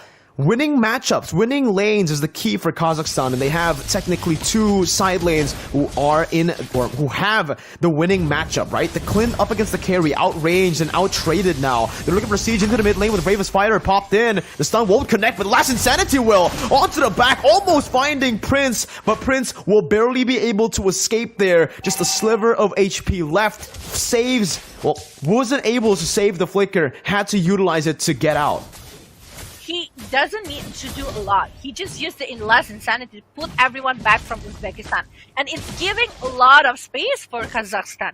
They can try to farm the one wave. They can try to get more EXP. They put everyone back to the base, which costs them time, EXP, and gold. They are losing in terms of a lot of stuff. But in the bottom lane, Lumen and Blast is there you go. And the pick-off happened towards this carry. And it's one big pick-off actually going to the gold laner over Uzbekistan. And this is the second time this gold laner being picked off. And this is going to be the third turtle appear inside of the Land of Dawn. Just as a reminder to all the viewers, man, last year Uzbekistan wiped the floor against Kazakhstan, but now it seems like Kazakhstan has improved along with the Last Insanity under the tier 1. That's the Bravest Fighter and the Flicker as well to find the stun and to get Uzbekistan on the board. That's their first kill in this game, but it still seems like Kazakhstan have the control over the game. They are able to get a turret up top as well. Despite Neo falling in the mid lane, it's all good. Kazakhstan have got more pressure, and they can actually even punish more here into the mid lane with another tier 1 secured. This is very strong movement. I never thought that it would be like this coming from the Kazakhstan. The improvement that they were showing is huge. Despite that, it's a different kind of lineup from the previous World Esports Championship, but it's still showing a really good performance so far. Well, for this Theresa is just like looking for attention coming from Uzbekistan and creating a lot of stuff. But in the top lane, the big off might happen, and Nori definitely will be caught up in that moment. Good movement, but there's already another response here for the side of Kazakhstan with Divine Judgment onto the Martis. Still able to escape with a Mortal Coil, though. Now the stun. Able to connect on to the Terizla. But there's no more engages here. Gordos is able to disengage. So is the Xborg. Able to disengage in the bottom lane as Uzbekistan try to once again look for an opening back into the game. It's still a massive gold lead held by Kazakhstan, though. 5,000, now 4,000 gold lead. But with the Lord, it certainly is going to be pushed even further. But there's a little bit of a mistake there. Unable to pull out the Lord, they accidentally reset it, but they will still be able to take it down. And you can see the Xborg damage, man, onto the Lord with a Demon Slayer, melting it like it's nothing. First Lord over, no contest whatsoever to Kazakhstan. Uzbekistan trying to look for a trade up top right now, and the Midnight Blast charged in. Nori gonna be caught in the stun. That's the Divine Judgment, locking him down, and that's his second death in the game. Cypher QT will be able to pick up a turret up top. I think like Uzbekistan now know how to try to control it back towards Kazakhstan. You know, they are seeking for a redemption. Okay. Trying to get something. But in the bottom lane, just like what you mentioned, the Xbox is just like super painful. brutal towards Uzbekistan. With the fire that he is having, he's just melting everyone here from Uzbekistan, and it's just like he doesn't need any kind of follow-up. But Whoa. that Super pick-off. aggressive maneuvers. Yeah, Vela, another pick-off in the mid lane. Kazakhstan just wiping the floor here against Uzbekistan in game number 2. Looking for more into the mid lane. No Divine Judgment ready, but the last Insanity is. 4 ultimates were burnt out earlier. Nori having it back up right now, looking for the siege down, but it is the 10th minute of the game. There will still be that turret passive to save Uzbekistan from these sieges, but it seems like Kazakhstan might be able to still pop the base open here with the Lord up top. That's the BOD built up as well. Very early. 9-minute BOD for the Clint. Kido still able to sustain, to tank up and soak up all that damage in the front, but that's going to be 3 base turrets with no passives left. They've been taken down one by one, and the meltdown. Oh, I think that there will be another pick off here in the mid lane. Yep, Kido has the Mortal Coil though, soaking up a whole lot, jumps back in with a Decimate, but will not be able to find the kill right now. That's a dive under the base from Gordox and Neo, as they're looking for more right now. That's gonna be the follow-up from Nori. Bravest Fighter popped in by Deco, looking for the Divine Judgment. The stun only connects onto the minion waves right now. Prince looking for it. Then now Blast charged in with a Flicker as well, catching him, but it's just a bait. The damage comes through from Nori, and the meltdown is there for Kazakhstan. 3 members down, the base wide open. Prince holding on to Divine Judgment, finds it, but it's only onto the Roamer. Now the base will be taken out, and Kazakhstan will get match point. Just like that. They are just... I don't know, the draft is just insane, and how they play it's much more intense rather than... I don't know, I'm quite speechless of the performance from Kazakhstan. They are improving a lot, ladies and gentlemen. This is the improvement, this is the growth of Mobile Legends Bang Bang, and they are showing it inside of the 15th World Esports Championship 2023 here. Kazakhstan with 2-0. After the first game, it was a point for them, but the second game, to be honest, it's like a deja vu, but with the wrong side. Yeah. With the different just side. a history lesson for you guys, if you guys don't know. Last year, in the same matchup here, Uzbekistan versus Kazakhstan, it was Uzbekistan who were able to stomp Kazakhstan 3-0. This time, it's already a 2-0 start, and it's a dominant game for the side of Kazakhstan. So, we're already seeing a swap, just with a swap in rosters, and it shows you how much Kazakhstan has improved from getting destroyed, I would say, right? 3-0 to now, I would say, stomping back. Revenge is the name of the game, and it's something that Kazakhstan will be able to do if they continue to play this way. Uzbekistan had, in my opinion, on paper, a better draft. They had a pretty solid draft. They had a standard draft that you would see normally, but they lost to the X-Borg, to these cheese picks. But remember, like we said early on before the draft, it's the cheese picks that are facilitated by the proper foundation that is already built up with a lot of these meta picks like the Kaja as well and the Terizla, right? And it ends up being a pretty solid composition to bring up against this standard composition. It's not only the draft that makes it good for the side of Kazakhstan just now, but the way that they are playing with the draft that they are having. Like, they know they have the potential. The execution, the aggressiveness coming from the X-Borg that we know it's not popular these days, but use it in the jungle and actually going against the hero coming from Uzbekistan. It's just being meltdown. He doesn't need to use the last Insanity to try to pick up the hero. He's just using the fire missile and try to get everyone on board and try to giving them poking them a little bit of damage, and the rest of the player coming from Kazakhstan just coming and trying to pick them off using the Ring of Order, Divine Judgment, using the Cosmic Vision, Starlight Pulse, anything on board from the side of Kazakhstan. And this Lunox that you bet them since the early game is not looking good for the late game. We know the potential coming from the Lunox. We know how if she's having all of the items that she needs, and I think like I don't know, I still feel like this is pretty much bizarre. It's just like so fresh to the eyes, you know, to see how is the potential that can be brought by one team here inside of the 2015 World Esports Championship 2023. I cannot wait for the third game because this is gonna be the thing from Uzbekistan. How are they gonna be reacting after seeing the second game?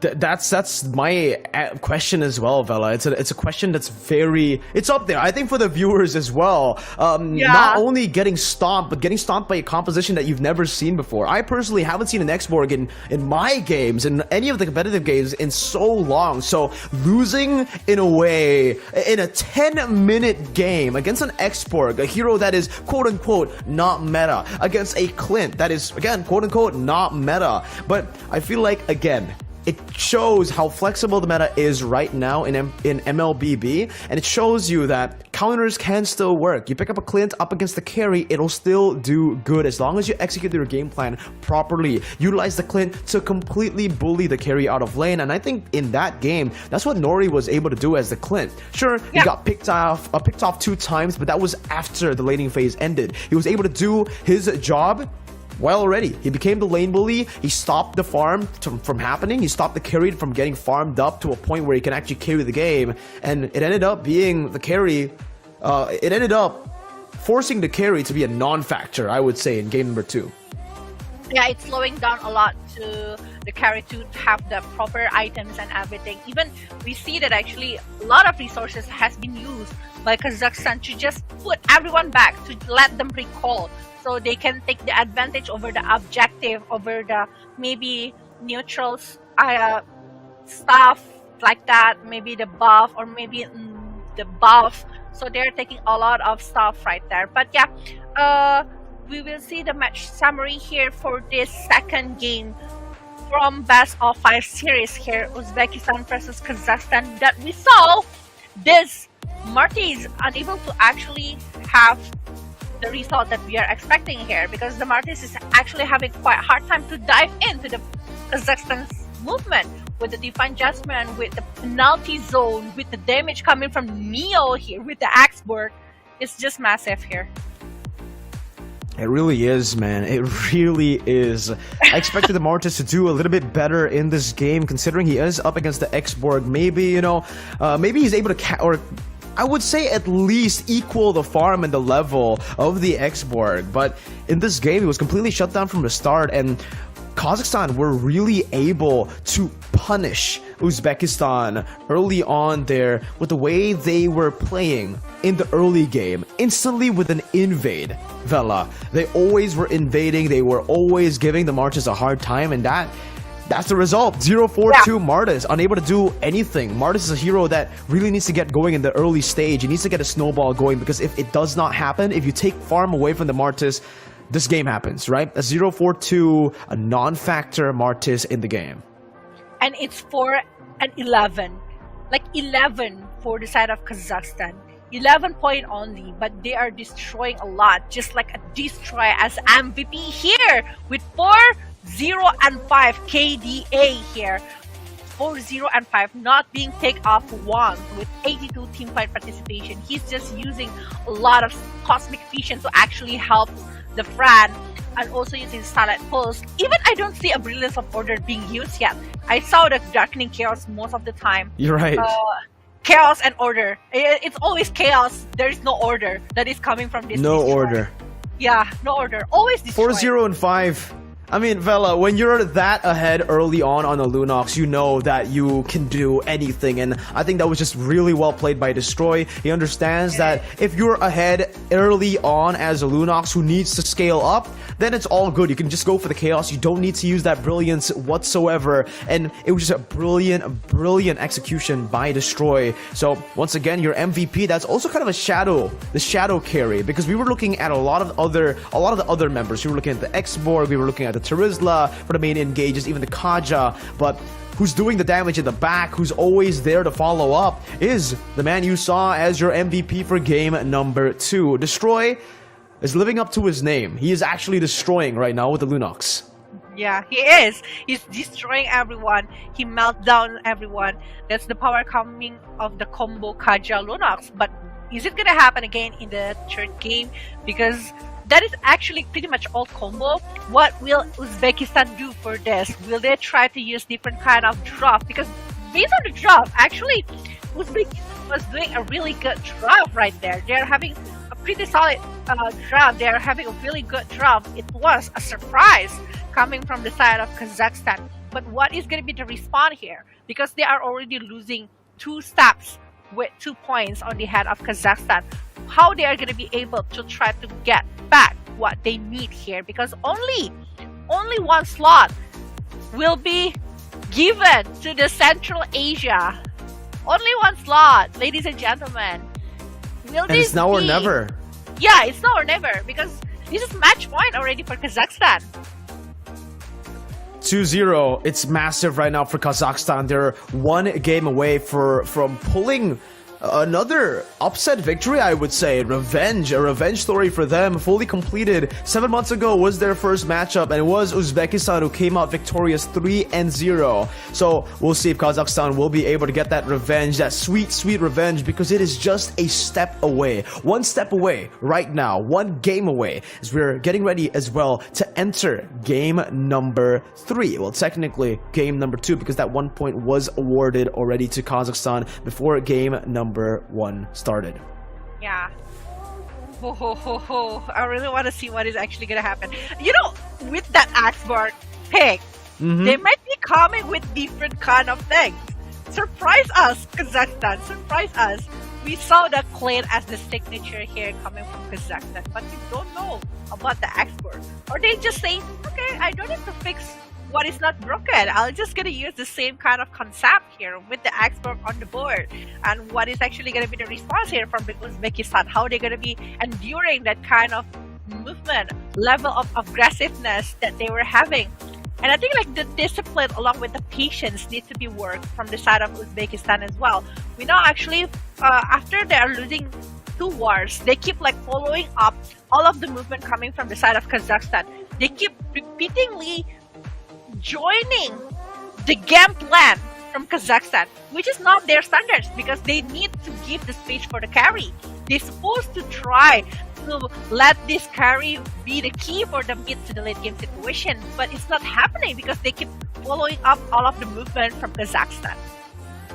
So that's the interesting question actually that you brought up, Vela, right? Is this Axborg pick more of a disrespect pick right now because Kazakhstan knows how much better they are in the series, or is it actually a strategy? Because I feel like after watching the game, maybe before the game, when you look at the drafts, just if you just look at the drafts and not the game, you probably assume that, you know, maybe they are trolling, maybe they are trying to give, you know, a little bit of a chance maybe to their opponents by disrespecting their opponents with some of these off-meta picks. But after watching the game, it is clear to me that it is a strategy. The way that they're able to utilize this Axborg from the get-go to just invade and utilize that fast clear with the Demon Slayer emblem to get level 4 ASAP. That first blood in the top side jungle of the Martis, of the Uzbekistan side was I feel like one of the biggest factors as to why and how they were able to control the early game. Because if they didn't get that, the Lunox would be in a bit of a trouble, in a bit of a pickle, I would say, in the mid lane up against a Valentina who should be able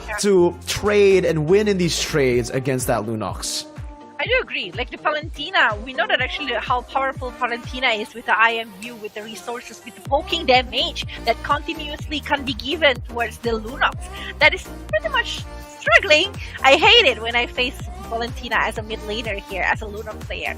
But yeah, just like what you mentioned, the ability, the adaptation that is being made by the side of Team Kazakhstan is actually like giving the control to their side with the presence where coming from the Axborg with the last insanity. They're pretty much scared to gather around because of the less insanity probability to be used on that particular moment.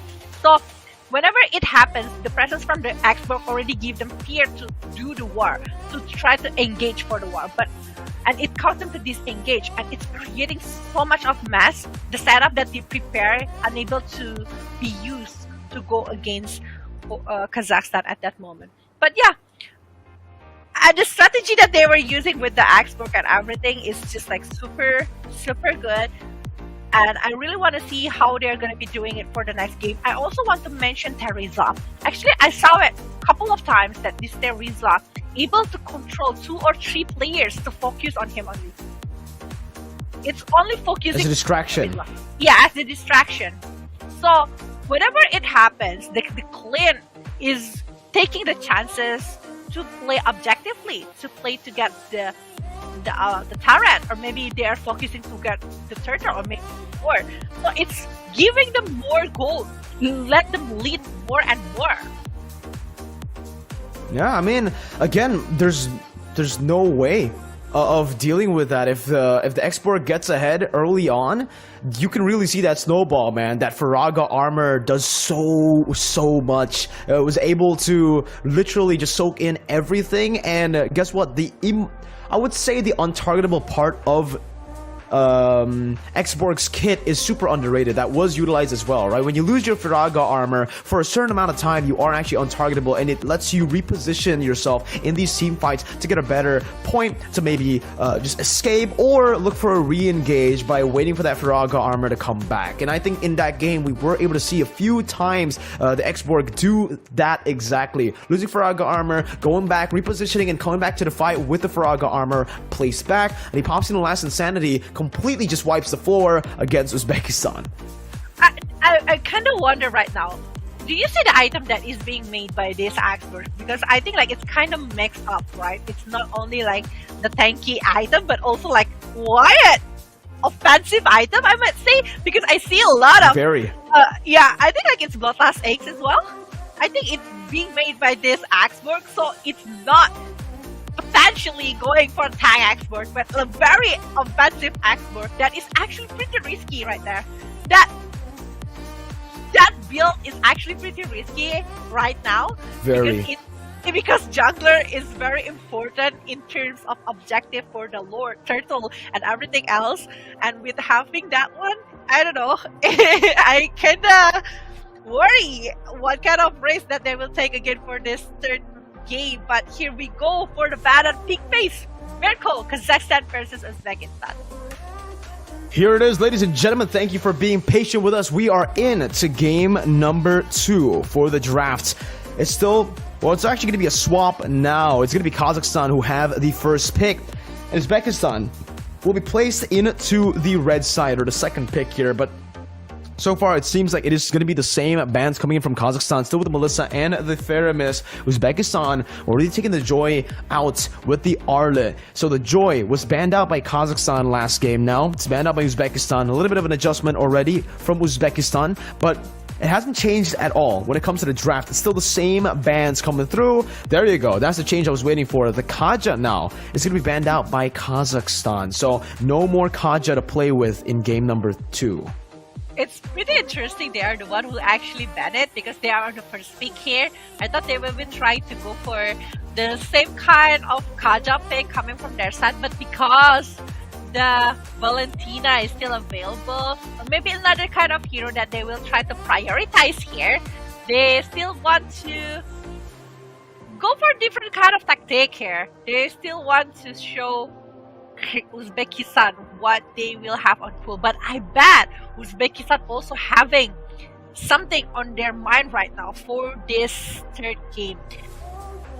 Right now, let's Kazakhstan see what it is. Yeah, let's see what it is. Right now, Valentina is already been taken by Kazakhstan, so Uzbekistan, there's plenty of hero that is still available. I think like if they want to go for, maybe if they can go for the XP, it's going to be so much better. But if they want to go for the marksman, it's also going to be very good to be picked on their side right now. Definitely, right? Going for the marksman makes sense as well. Banning out the Melissa, it shows you that they are very confident in going for maybe another lane bully that doesn't do too well against Melissa, but can bully everyone else, just like the clip that we saw earlier. But here from Uzbekistan, all right, I like where it's going already with the Yves and then the Franco. Two heroes that work pretty well together, but the only concern right now is that the Yves cannot be that main source of burst to follow up the hook and the Bloody Hunt coming from the Franco, right? The Yves could definitely facilitate the Iron Hook with a few of the slows and maybe the immobility from the real world manipulation, but they need to pick up something like a Brody or a Carry to try to follow up with some burst for this Franco.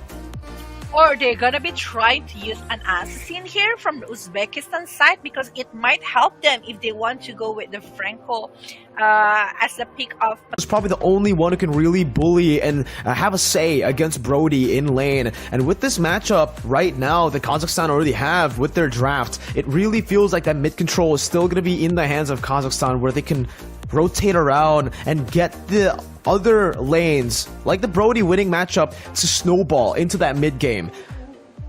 Yeah, I think like right now, they really need to be careful over the side of what kind of hero that they will be using. But Beatrix along with Franco combo, this is that we used to see. This is what you usually see inside of the Land of Dawn. These two combos always happen inside of the Land of Dawn, and I think like with the ban right now, they are trying to eliminate every kind of possibility here. Kazakhstan, they haven't showed the EXP along with the roamer. Unless this Xborg going for the EXP, which gonna be quite a plot twist here for the Uzbekistan, because we thought, me personally, I think it's gonna be going for the jungle, but still have the chance to go for the EXP. But yeah, banning over the Selena, banning over the Digi here from the side of Uzbekistan, while for Kazakhstan, one more ban here after seeing the Lancelot ban here from Kazakhstan. One last ban. Maybe another assassin will be a very good option to be banned here, since they are going against a Brody Ling maybe, if they know they are using over the Ling, or if they don't, maybe an Akai will be a very good ban here going against Uzbekistan, because I do feel like if they are picking over the Akai, it's also going to be creating a moment for them to counter the setup that can be brought by Kazakhstan. Definitely here. You can see the final two bans as well for the side of Uzbekistan, Selena and the Digi. So maybe they're setting up for another big ultimate, another big CC ability into their XP lane, and there it is. It is going to be the Yu Zhong that does really well up against a composition like this. The Brody will find it very difficult to try to escape from the dive that Yu Zhong can present. The Granger ban is a very strange ban, in my opinion, from Uzbekistan, but it may just be a respect ban towards Uzbekistan, who maybe is comfortable on the Granger. But on that note, they pick up the Lolita, a hero that will do very good up against the Beatrix, but it's also going to be the Lapu pickup here. Another solid laner, honestly, up against the Yu Zhong. So, final pick now for Uzbekistan. We'll see what they go for. They need a jungler. Unless they pull off another crazy strategy and put the Yu Zhong into the jungle, it should just be a... Whoa! Definitely didn't expect the Ling, but you did, Vela. You said Ling earlier, an assassin pickup could come through. And that's what they're going for. Uzbekistan with a very risky Ling pick into an Xborg. We saw what the Martis did against the Xborg. Not so much. And that's a utility jungler. Now an assassin. Will he be able to farm, or will he be bullied even more now? That's the question. Will he be bullied or not? Will he be able to get the purple or maybe the orange buff? If they are able to secure that for this Ling, it's gonna be very good for them, because this is the idea of me having the Ling on the tots. I think like if they are unable to do the pick off or maybe secure the points, elimination points for Uzbekistan, at least they will have someone to do the split push with the potential coming from the Ling. It will make a little bit trouble for Kazakhstan, since they don't have like very fast clear over the wave from Kazakhstan side.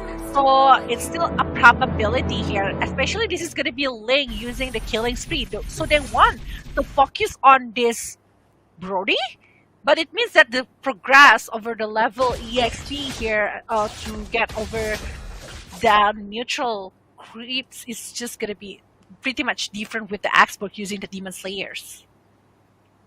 There it is, ladies and gentlemen. Welcome to game number 3. Match point for Kazakhstan. One step away from possibly qualifying to the main event of IESF right here. So we'll see if that happens. Cypher QT already deciding to go for the Renner here, opting to just farm and last hit up against the Brody, understanding that the killing pressure is a bit too much. But just like game number 2, Vela, we're already seeing the Xborg invade very early on. Yeah, And this is the idea. They really want to try to punish the purple buff coming from the side of the lane. Yeah, and if they are able to secure that one, it's gonna be looking good for the side of Team Uzbekistan. But if it's not, Kazakhstan means that they are like wasting quite a lot of time to pressure the movement from Uzbekistan itself. Well, for the Beatrix going against the Brody, this is gonna be the will coming from the link. I mean, like, the presence of the link with the Tempest of Blade is also one of the initiation that can be made towards the Brody, despite that this Brody have the Shadow Strike to actually stop the link itself. So let's see what is actually going to happen later. Well, for Kawi, actually going against a Franco, you just need to open bushes to give the information for your teammates. And if you can give as much as you can, and actually stealing that from the lane is actually wasting a lot of resources from Uzbekistan. Most definitely. Also, the pressure here that Valentina has over the Eve is going to be much better up top, clearing the wave faster, rotating to the turtle a bit faster, but the Black Dragon form still comes through. Deco wants to contest for this. They don't even have a retribution, and this may be another punish, but Kazakhstan decide not to overcommit onto it. They already have what they came for. That's the turtle, and they will be able to clear out the mid lane to maybe rotate over down below, utilizing the Brody killing pressure. But Cypher QT has been able to do pretty well in lane so far. Iron Hook, Infinity, now with the Bloody Hunt. Cypher Cutie looking for the follow-up, but Destroy is there to provide some cover so that Uzbekistan won't be able to follow up and capitalize on that Iron Hook. Yeah, sadly there's no DB's patient because Cyber was using it to clear the wave in the bottom lane just now, so there is no other follow-up damage that can be given to the side of Kazakhstan just now to try to get a potential first blood here. While for Nori, he's actually doing a really still good job trying to do something, but that is the pressure that can be given from Kazakhstan toward Uzbekistan. They are rotating 4 of them to the bottom lane. Whoa, Iron Hook and the Flicker. No Bloody Hunt to play with. The real world inflation comes down, but a torn apart memory. The fadeaway as Gordos dies under the tier 2. That's 2 kills picked up by Kazakhstan. Not as dominant as they were in game number 2, but they're certainly showing another level of dominance here with a slow build up. Still able to get a few hits onto the turret shield, getting it down to a quarter of its HP, and this is a fed Brody now. It is a fat Brody. Malefic Roar on the way, I guess, to have better item later after the Shadow Strike or maybe Corrosive Sight to the hand of this Brody. But we know that actually with the 2,000 to going to 3,000 lead here from Kazakhstan in the first 4 minutes, it's more than 400 per minute lead. It's causing a lot of movement from Uzbekistan is being reduced. They are unable to play as aggressive as they think they could be with the draft that they are having. I mean, like, look at that one. They were having Ling, they were having Yuchong that actually can play quite aggressive. But the rotation that is coming from Kazakhstan, stopping them. Especially the Numanan Blast, that can be a good setup for Kazakhstan towards Uzbekistan. They are depending it to the Iron Hook along with the Bloody Hunt from this Franco. If it hits, it's good. If it's not, it's gonna be the problem. They are unable to open up something towards Kazakhstan that will stop them to play and try to pick off the player from Kazakhstan itself. Objective control is still the name of the game right now, Vela. Complete control for Kazakhstan with better setup overall, and also a very good decision for the team, rotating towards that bottom lane, getting the Brody out of the laning phase ASAP so that he can actually rotate and utilize that early game pressure more to turrets and go for sieges. Destroy as well. Good choice on the ultimate steal right now, taking away the real world manipulation into the mid lane. Most probably going to be able to utilize it right here to zone Prince away with them. Now blast charged in. That's going to be 2 knocked in. The immobility from the stolen real world manipulation finds its mark into the back line. Deco goes with the Petrify, but it's going to be the Flicker from Destroy to escape, and now it is a collapse onto Deco. That's Xborg with the last Insanity to pick up the kill away, and it is just clean from Kazakhstan right now in the 5th minute of the game. This is like the first game, 4-0 clear without any points stolen from the side of Uzbekistan in the first 6 minutes. And I think the rotation that is being made is slower rather than what we are seeing in the witnessing in the second game. But with this kind of tempo, Kazakhstan is like giving more pressure towards Uzbekistan. And the Iron Hook connect here. But if there is no follow-up damage, I don't think they will be able to secure Nori. That is going to be picked up because the follow-up is they're actually coming from the Eve along with the Cyber Cutie just now.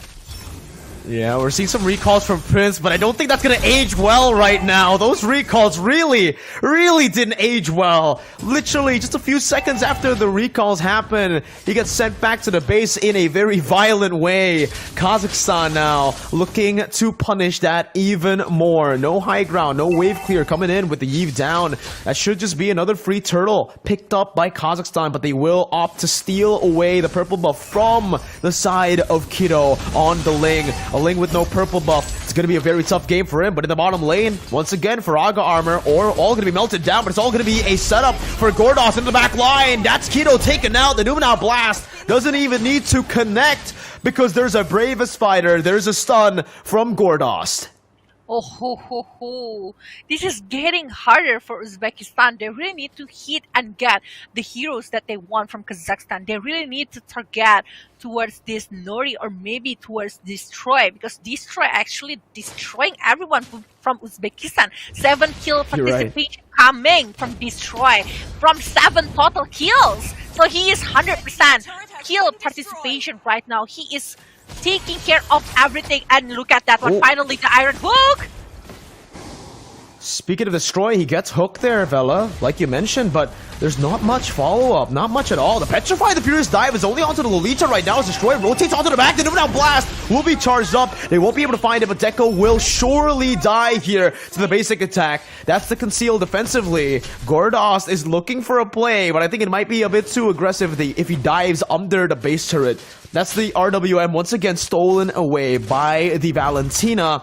It's going to be the Lord also simultaneously being micromanaged. Nori with the sidesteps here. Whoa, fancy feat by Nori, dodging away from the Renner shot that could have taken him down. Oh, I am actually pretty much surprised there is no other follow-up towards the Destroyer just now, but another setup has been made here. Tempest of Blade need to be used, and I think it's still going to be able to secure something, Mirko. You're right, it does secure one kill. It's on to Gordos here, who's the acting frontliner for Kazakhstan, so they don't really lose too much value. They still have a Lord pushing down in the bottom lane, and as you can see, this Brody, the damage is truly there already. 2 penetration items set up already. Now it's the Numenau Blast is charged in down below. Gonna be able to find Bombastic Kiddo there.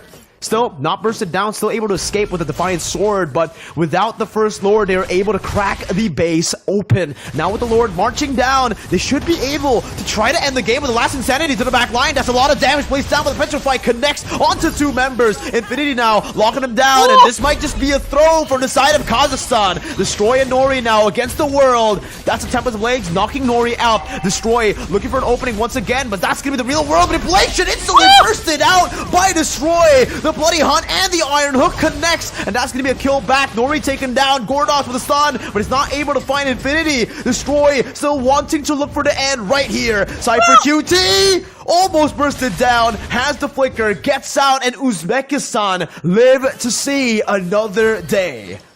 Live to see another day in fear. The damage that is given from Destroy is destroying everyone. I thought he will go back like since 1 minute ago, but he is not. He is actually playing it aggressively, offensively, brutally towards Uzbekistan.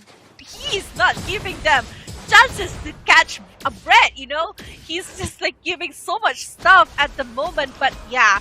3 members being picked off from Kazakhstan, giving Uzbekistan more time to try to redeem what is they can do going against Kazakhstan, but not for so long, I guess, because there is none setup that is being brought by Kazakhstan.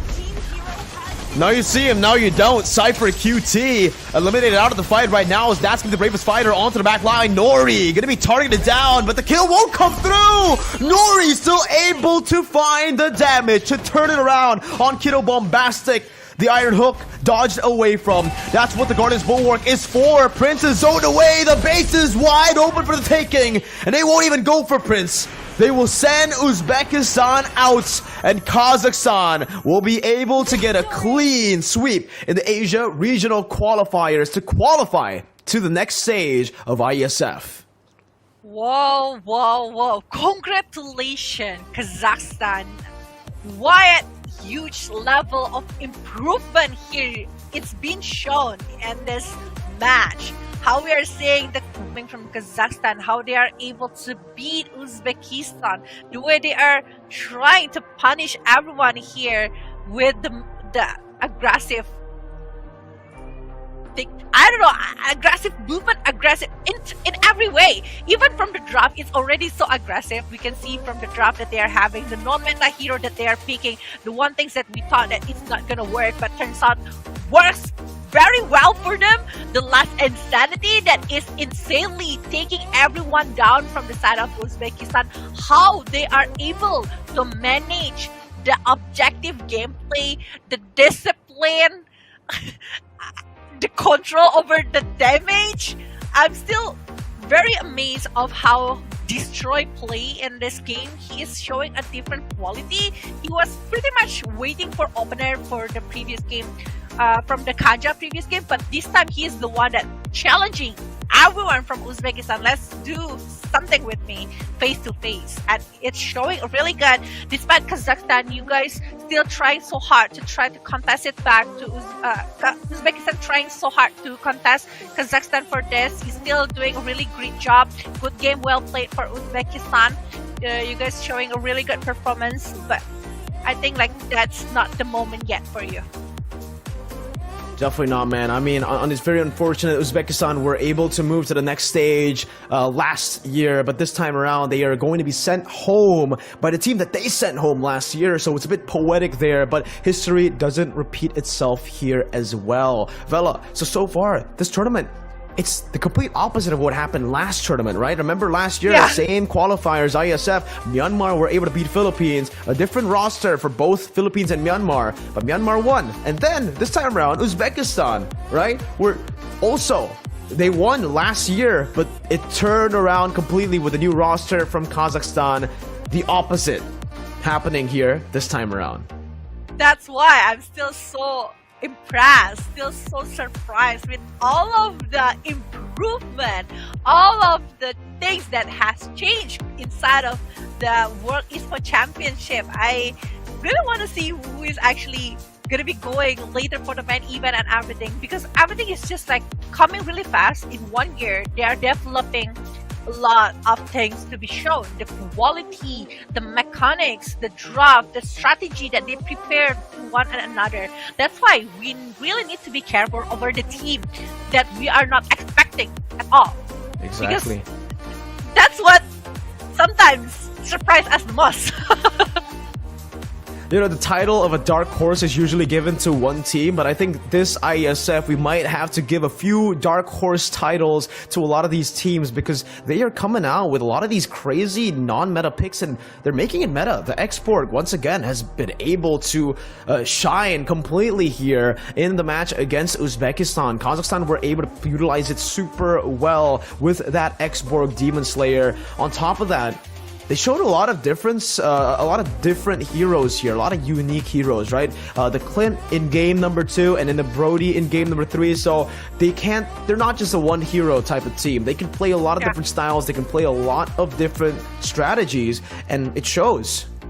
It is showing.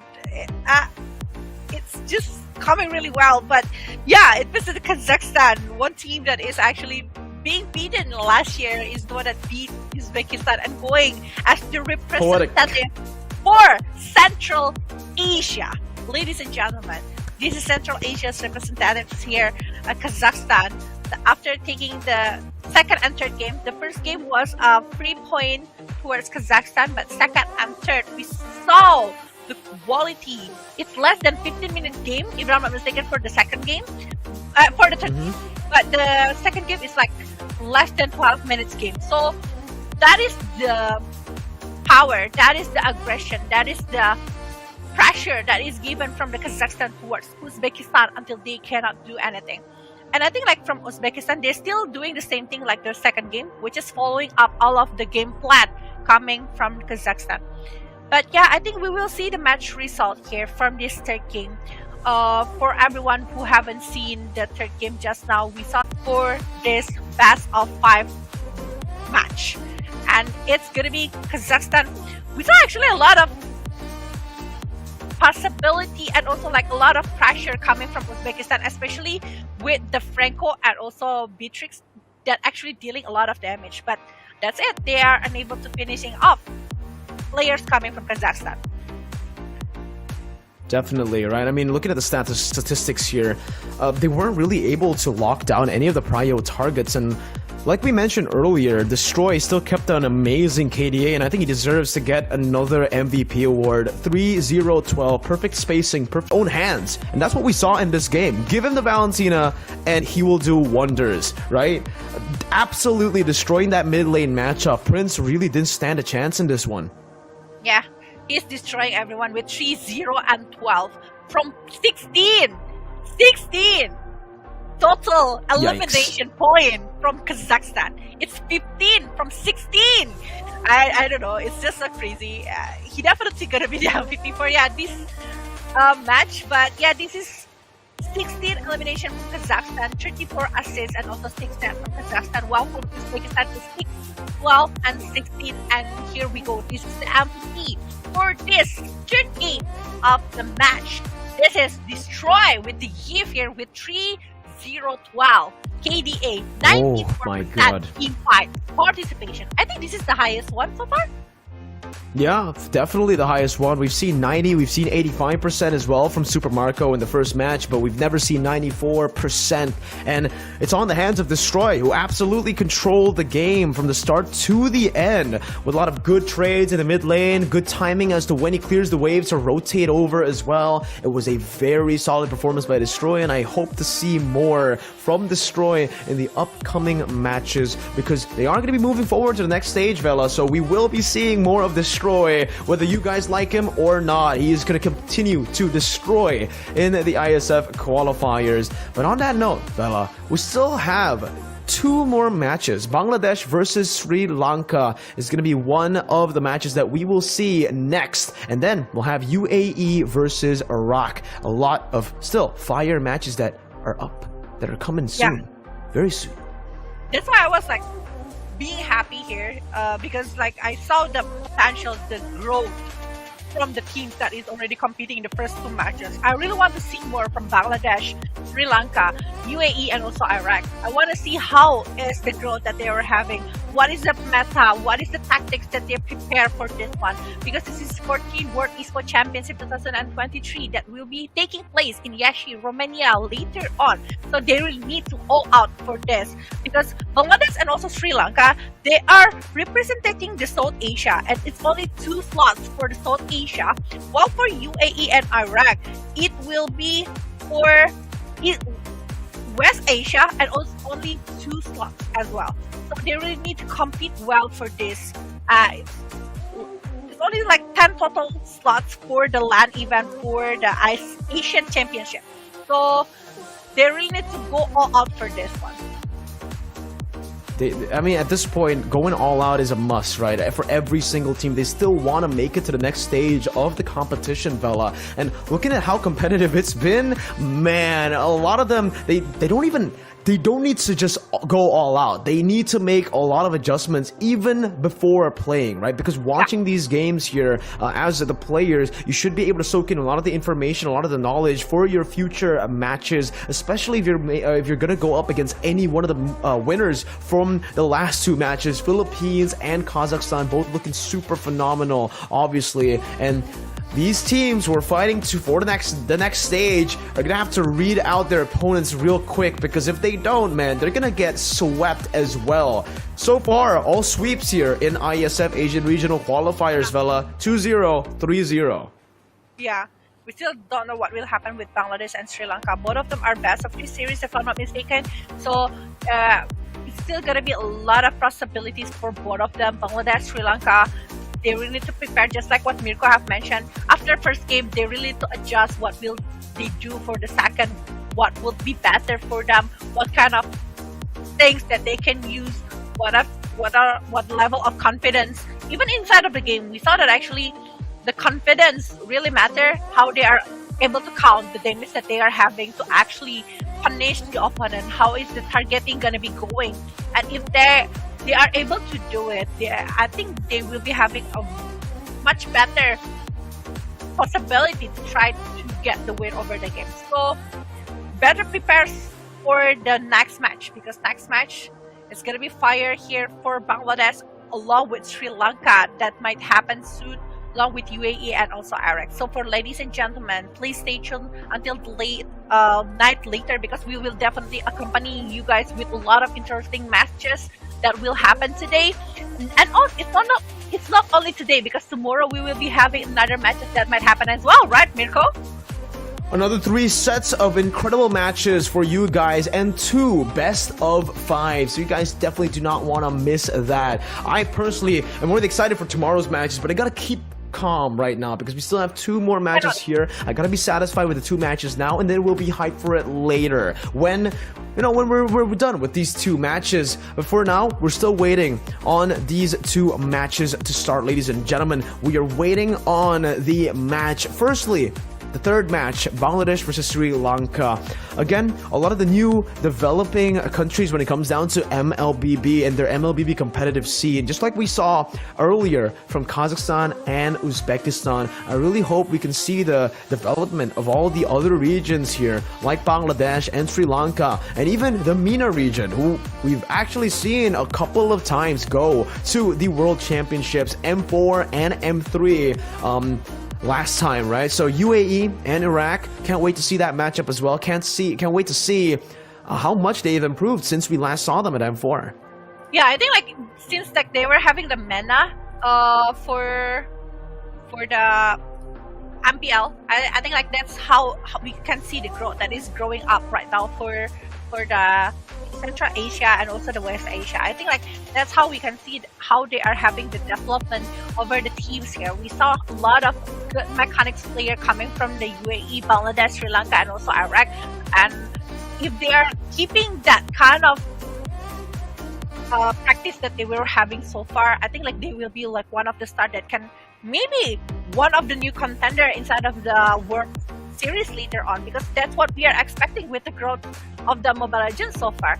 We want to have another team that can try to compete with the other teams that is already available. One of the strongest teams that we know so far is one of Philippines. That is one of the favorite countries, that, if I can say that. So I think if the other country are trying to develop it well, it will be very fun to see another opponent inside of the Mobile Legends tournament. Definitely. And I'm also very interested to see what other unique picks can come through in the drafts, right? I mean, earlier on, match number 1, we didn't really see a lot of these crazy picks. Philippines and Myanmar stuck to what they're comfortable with and what's actually in the meta. In match number 2, we're seeing a little bit of that already with a Clint, already an X-Borg as well, that ultimately got them the victory. So, match number 3, hopefully we get to see some crazier things, right? Maybe the Layla comes through, or even a Mia pick here. A lot of crazy picks that are still up for grabs technically right now that could actually be a bit of a curveball to their opponents, right? Just because it's not meta, a lot of these players might not have been able to meet these heroes in ranked or in their scrims, so maybe they will have a bit of trouble going up against it in lane, not understanding the limitations of these non-meta picks in a tournament. But I wonder where is actually 1-1, because I think 1-1 is still one of the favorite heroes, but it's not being picked so far. Got ignored completely, despite that it's being left open. No one is actually paying attention to 1-1. Is it because right now it doesn't really matter if he's having the crossbow attack or not, because the weakness point is all they need. Because if they have the weakness point taken to their side, actually 1-1 is pretty good. But if they are unable to do so, 1-1 is pretty much useless. That's what the popular comment right now regarding this 1-1 hero. But I think despite all of the things that happened, 1-1 is still one of the one strong hero inside of the gold lane. So I really want to see 1-1. Hopefully, we will be able to see it today, Mirko. It's one of your best hero as well, right? Definitely one of my favorite picks alongside Melissa. Two very good picks right now in the meta, but yeah, we haven't really seen much of the Wanwan or the Melissa. In match number 1, it was actually banned out completely. We did see one Melissa game, but it's currently sitting at a 0% win rate in the Asian Regional Qualifiers, right? The first Melissa pick by Stitch in the Philippines versus Myanmar match didn't really bode well for the team. They actually lost in that series against Beatrix. Super Marco went 14-1-3 in that game. So maybe the Beatrix is just much better right now with a bit more of a flexible playstyle compared to the Melissa. But Vela Jave, I just got some information right now that apparently we're going to be watching or casting Bahrain versus UAE in 30 minutes. So Sri Lanka and Bangladesh currently will be pushed back a bit. So Vela, take us away. It's going to be super interesting to see later. Bahrain versus UAE, but before we're jumping for that one, we will take a short break. So, ladies and gentlemen, don't go anywhere. Please stay tuned. Inside the 15th World Esports Championship 2023, Vela Jave and Mirko will be back.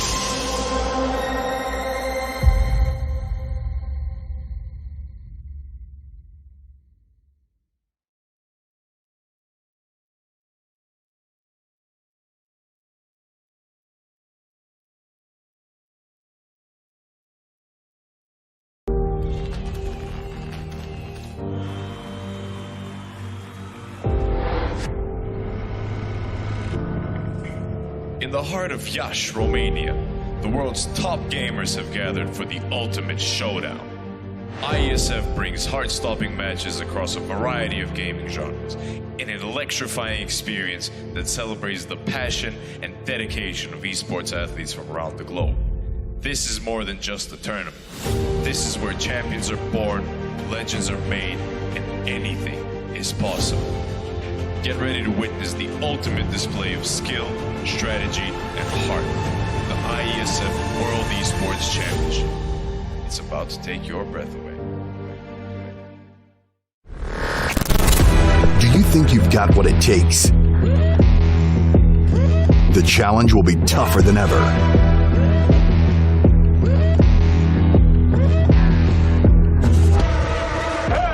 In 2023, international esports has a new home. Over 100 nations fighting for the championship in a celebration of everything that makes esports great. Who will rise up to the challenge?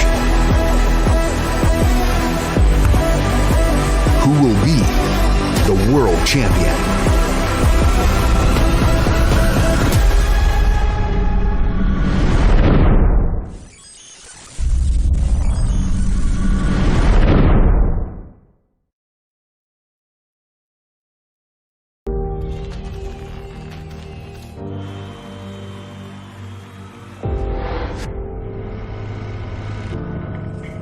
In the heart of Iași, Romania, the world's top gamers have gathered for the ultimate showdown. IESF brings heart-stopping matches across a variety of gaming genres in an electrifying experience that celebrates the passion and dedication of esports athletes from around the globe. This is more than just a tournament. This is where champions are born, legends are made, and anything is possible. Get ready to witness the ultimate display of skill, strategy, and heart. The IESF World Esports Championship. It's about to take your breath away. Red team has slain the turtle.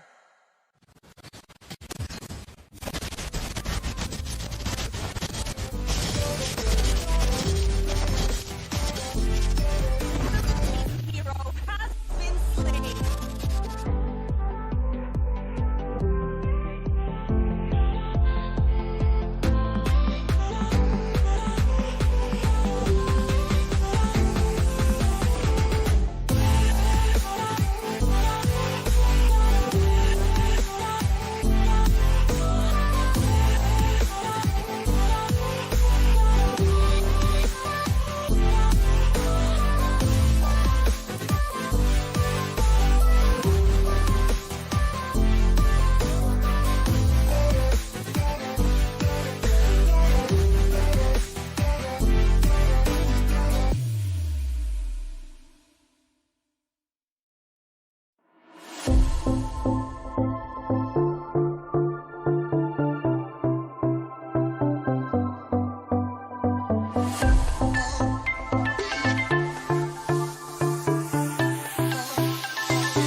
In the heart of Iași, Romania, the world's top gamers have gathered for the ultimate showdown. IESF brings heart-stopping matches across a variety of gaming genres in an electrifying experience that celebrates the passion and dedication of esports athletes from around the globe. This is more than just a tournament. This is where champions are born, legends are made, and anything is possible. Get ready to witness the ultimate display of skill, strategy, and heart. The IESF World Esports Championship. It's about to take your breath away. Do you think you've got what it takes? The challenge will be tougher than ever.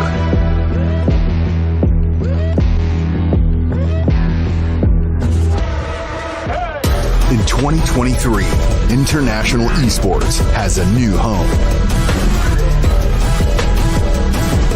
Over 100 nations fighting for the championship in a celebration of everything that makes esports great. Who will rise up to the challenge? Who will be the world champion?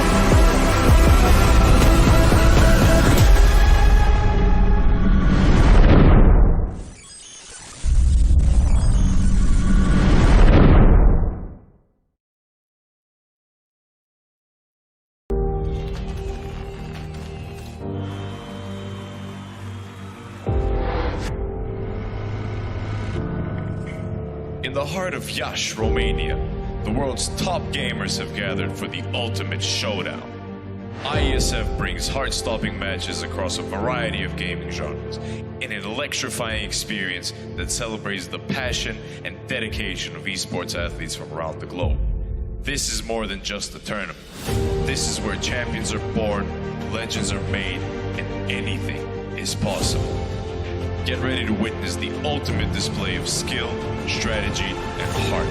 The IESF World Esports Championship. It's about to take your breath away. Do you think you've got what it takes? The challenge will be tougher than ever.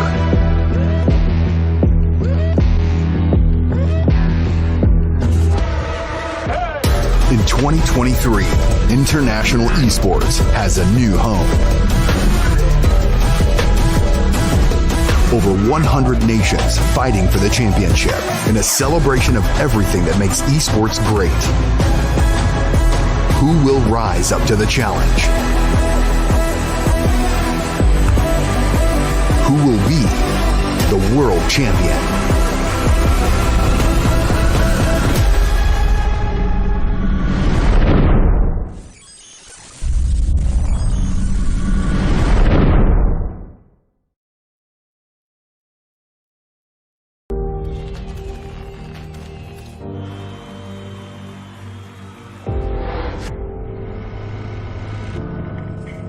In the heart of Iași, Romania, the world's top gamers have gathered for the ultimate showdown. IESF brings heart-stopping matches across a variety of gaming genres in an electrifying experience that celebrates the passion and dedication of esports athletes from around the globe. This is more than just a tournament. This is where champions are born, legends are made, and anything is possible. Get ready to witness the ultimate display of skill, strategy, and heart. The IESF World Esports Championship. It's about to take your breath away. Do you think you've got what it takes? The challenge will be tougher than ever.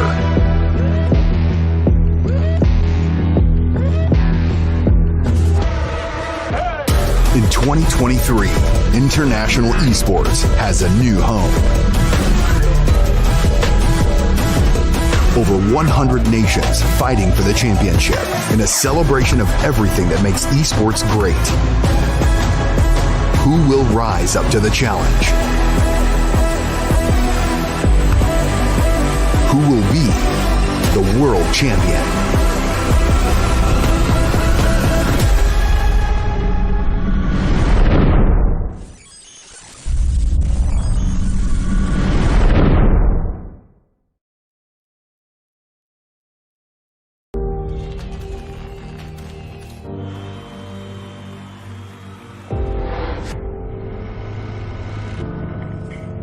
In the heart of Iași, Romania, the world's top gamers have gathered for the ultimate showdown.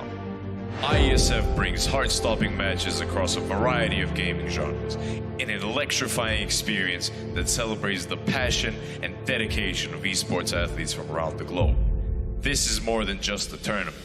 This is where champions are born, legends are made, and anything is possible. Get ready to witness the ultimate display of skill, strategy, and heart. The IESF World Esports Championship. It's about to take your breath away. Do you think you've got what it takes? The challenge will be tougher than ever.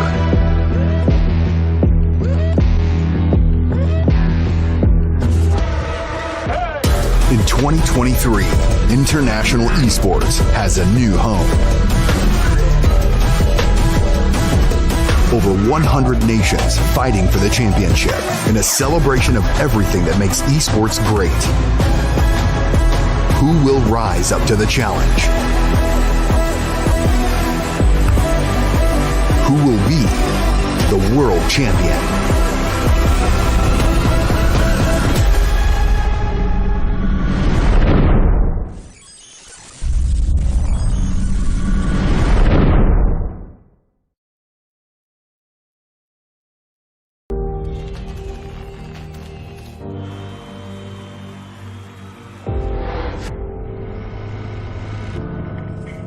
In the heart of Iași, Romania, the world's top gamers have gathered for the ultimate showdown. IESF brings heart-stopping matches across a variety of gaming genres in an electrifying experience that celebrates the passion and dedication of esports athletes from around the globe. This is more than just a tournament. This is where champions are born, legends are made, and anything is possible. Get ready to witness the ultimate display of skill, strategy, and heart. The IESF World Esports Championship. It's about to take your breath away. Do you think you've got what it takes? The challenge will be tougher than ever.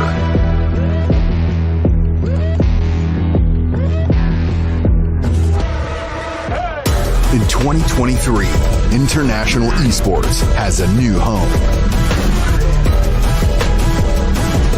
Over 100 nations fighting for the championship in a celebration of everything that makes esports great. Who will rise up to the challenge? Who will be the world champion?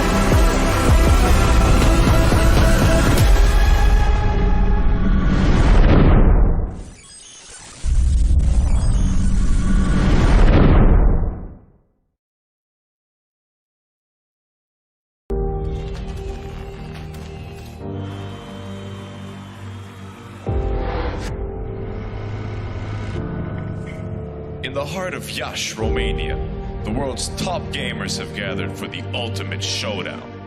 IESF brings heart-stopping matches across a variety of gaming genres in an electrifying experience that celebrates the passion and dedication of esports athletes from around the globe. This is more than just a tournament. This is where champions are born, legends are made, and anything is possible.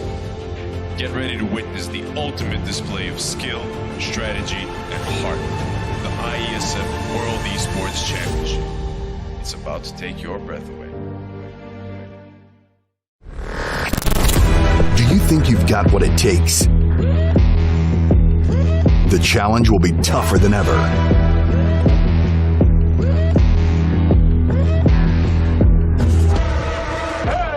In 2023, international esports has a new home.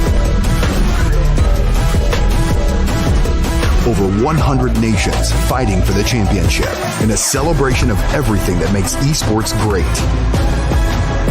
Who will rise up to the challenge? Who will be the world champion?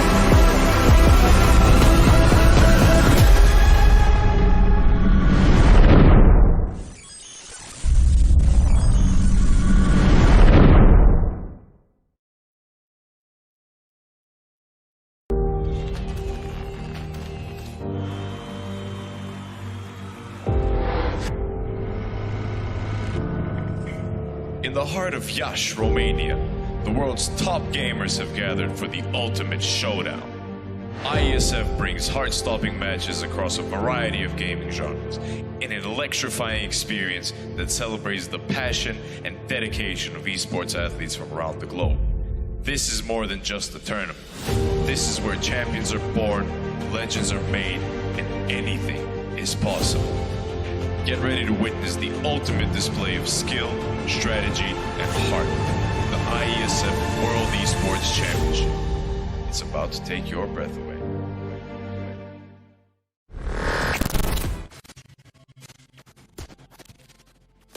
Red team has slain the turtle.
the heart of Iași, Romania, the world's top gamers have gathered for the ultimate showdown. IESF brings heart-stopping matches across a variety of gaming genres in an electrifying experience that celebrates the passion and dedication of esports athletes from around the globe. This is more than just a tournament. This is where champions are born, legends are made, and anything is possible. Get ready to witness the ultimate display of skill, strategy, and heart. The IESF World Esports Championship. It's about to take your breath away. Do you think you've got what it takes? The challenge will be tougher than ever.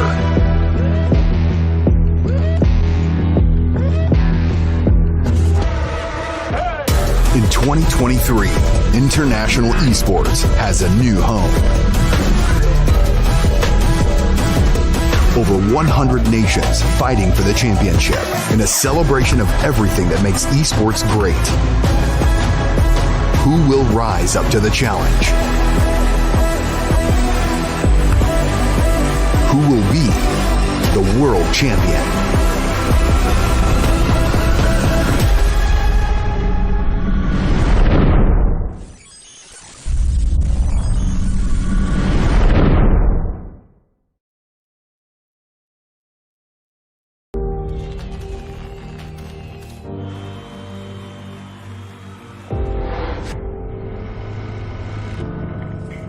In the heart of Iași, Romania, the world's top gamers have gathered for the ultimate showdown. IESF brings heart-stopping matches across a variety of gaming genres in an electrifying experience that celebrates the passion and dedication of esports athletes from around the globe. This is more than just a tournament. This is where champions are born, legends are made, and anything is possible.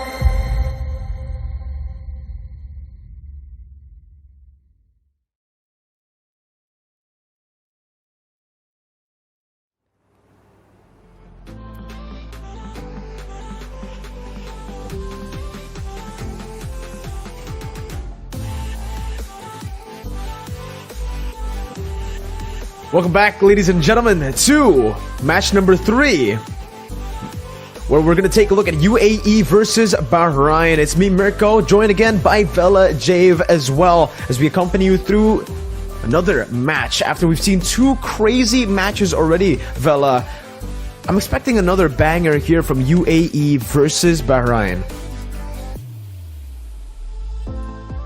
And also, looking at it, it really feels like we're gonna have to see what kind of crazy metas come up, because right now, it seems like the later we get, the crazier the pick, the more unique, the more creative the players. But Kazakhstan were able to utilize these 2 picks, these cheesy picks, to win it out. Actually wiping the floor pretty easily up against Uzbekistan, the same team, the same country that knocked them out last year. Looking at it in game number 3, match number 3, if the pattern still stands, it should be another crazy draft that we are going to be looking forward to right now. Because honestly, looking at it, it's the pattern.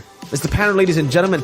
And we have to see what will happen later on in the way they play as well. Because another pattern right now is, so far, it's also all just 3-0, 2-0, clean sweeps left and right.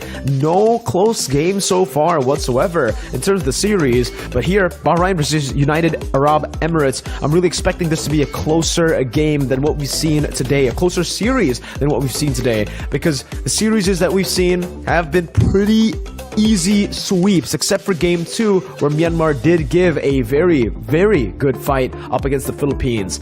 Bahrain and United Arab Emirates. We're going to be taking a look at their roster very, very soon right here to see and to take you through who's going to be playing in this match, because it seems like for both these teams as well, there's a mix of new and old players. Some veterans coming down as we've seen them play as well in the last qualifiers, but a few new players that we are going to be taking a look at with Bahrain. This is the main lineup with Mo, Mad, Look at Me, Troy, and Takiza set to try to win this match to get that spot to move on to the next stage and maybe perhaps qualify to the main stage of IESF 2023, 15th World Esports Championships. But United Arab Emirates are not going to give up without a fight. It's going to be Jed, 7M Don. We have Viper, Buez, Weird, and A3 coming up as well, doing the same thing. Super high stakes here.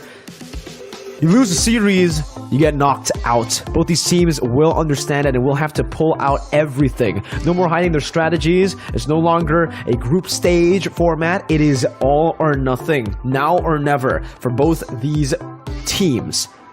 As we take a look at it as well, MENA, the region itself, has been developing quite for some time now, and we've seen a lot of developments from this region. A lot of crazy improvements as well. We saw Occupy Thrones at M4 performing pretty well, exceeding some expectations for the region, as it is a very new region, especially now with MPL MENA already started. It will give a lot of these countries in the MENA region more of a chance to come up and to play up against the big teams, or the big countries when it comes to the favorite countries when it comes to the MLBB world of competition. We're going to take a look at it again, though, ladies and gentlemen, because for Bahrain and United Arab Emirates, it seems like usually, for the MENA side, they play pretty standardly toward though. The drafts are very late game centric, waiting on their marksman and their mage, usually with late game centric marksmen and mages. Very rarely do we see a Brody and a Melissa. More towards the Beatrixes, more towards the late game carries, like the carry and even the Wan here, not the lane bullies that we see. And even when it comes to the playstyles, feels a little bit more objective based, where both of these teams opt to go for trades and to farm up to wait for that late game. And maybe we might just see that here again. MPL MENA has a lot of different teams with a lot of different styles, maybe with Bahrain and United Arab Emirates at the center stage right now. They might just go for something different. Maybe they want to catch each other off guard with a few early aggressive pickups, maybe just early snowballing coming through to take the game before the late game comes through. Power spikes gonna be massive here. And for the side of United Arab Emirates, I feel like it should be a bit more competitive in this matchup compared to the other two matchups, because for the side of United Arab Emirates, we've seen them play before. Their drafts have been pretty solid, right? Last year, looking at the qualifiers for last year, when United Arab Emirates were playing, they always had the general gist of things here when it comes to the draft, understanding what's meta, what should be first picked, and what should be prioed in the second phase as well. They're able to have a pretty good foresight into the game, and we're just waiting for that right now, ladies and gentlemen, to see the game and the draft for match number 3. Yep. Sorry for that, Winko, but yeah, match number 3 gonna be super interesting, just like what you've mentioned before, that it's gonna be maybe quite a late game situation. What kind of draft that they will try to bring up for this? Is it gonna be a late game situation, the carry game, or they're gonna be trying a different kind of situation, or also the tactics? Because we know that actually a lot of improvement have been made in the first and also second match. We are going to be witnessing the third match later. We want to see how they are going to be trying to take this best of this series, because Bahrain versus UAE, I bet both of them already preparing a lot for this. They really want to secure a spot definitely for the finals of the 15th World Esport Championship 2023. I really want to see what kind of draft. Is it going to be using a lot of disable kind of hero, or they're going to be trying more into the pick-off situation, or maybe they are more into war combination. It means that they will be bringing maybe AoE kind of hero. I kind of want to see Farsha, to be honest. I want to see Farsha, I want to see 1-1 that haven't been picked so far inside of the Land of Dawn. So I kind of want to witness that those two heroes being picked. But aside of that one, I also want to see different kind of EXP laner. I mean, like so far, we see Arlott, we see Lapu Lapu, we see Yuzong, Terizla. I want some unique picks. Is it gonna be Halid gonna be picked? Because I do feel like Halid is one of the underrated hero for if you are playing for wide early game situation, because the Raging Sandstorm is actually helping a lot to play aggressively towards the opponent. So if they are having that kind of strategy on their mind, I think like Halid will be a very good options. Or maybe if they want to pick over the Esmeralda again, or any kind of hero, because we talked before, we discussed about this before. Now you can pick any kind of hero to be put on each role. Each lane will have a different kind of combination. Even Masha was being used couple of times with the Sky of Guardian helmet, full 5 or 6 Sky of Guardian helmet that will deal tons of damage with 100 clap and everything. So yeah, I really want to see it. Same here, man. I want to see a lot of these crazy picks come through because, again, the pattern of the tournament so far, of the day so far, has been the later we go, the more crazy picks we see, right? So I really expect Bahrain and United Arab Emirates here to kind of surprise us with some of the picks coming through. Maybe not so much of the meta picks that we've come to know in the competitive scene. Maybe something fresh and new to solidify that early game, like the Khalid, or maybe even push it till later in the game with maybe a Uranus pick coming through. Maybe something even crazier like a Leslie that has been gaining some traction in the gold lane, but we haven't just seen it yet. The Claude hasn't really been prioritized as well in IESF Regional Qualifiers, whereas in the last few tournaments we've seen that the Claude has always been a first pick priority. So it's very interesting to see the development in the meta itself. Despite having no changes, no patches to change anything in the game, we're still seeing already a lot of adjustments being made just based on playstyle and itemization. Yeah, I mean, like if you're mentioning about Cloud and Carry, you know, it's like the first 5 seasons of Mobile Legends when they are having the Cloud. It's always been like Carry most of the times, and right now it feels like that. It's kind of feel nostalgic, you know, having the Carry and Cloud all the time together. Whenever there is Carry, there is Cloud. But with the presence of the Moskov that having the same kind of build with Carry, it's actually like giving a lot of flavors inside of Mobile Legends. It's changing it. It's making a lot of options that is viable to be used inside of the Land of Dawn. It depends on what kind of strategy that you are expecting. If you want to drag this one to the super late game, Moskov will be a very good one. If you want to try to engage to the backline, Cloud will be very good with the Blazing Duat along with the Battle Mirror Image. It depends on what kind of situation. That's why drafting, in terms of the drafting, the coach or the analysts have a lot of homework to do. They really need to know, aside of the heroes that is being prioritized by the opponent, but also the rotation. What kind of rotation that they will try to make? What kind of aggression are they going to be going for, the orange or purple that can be read by?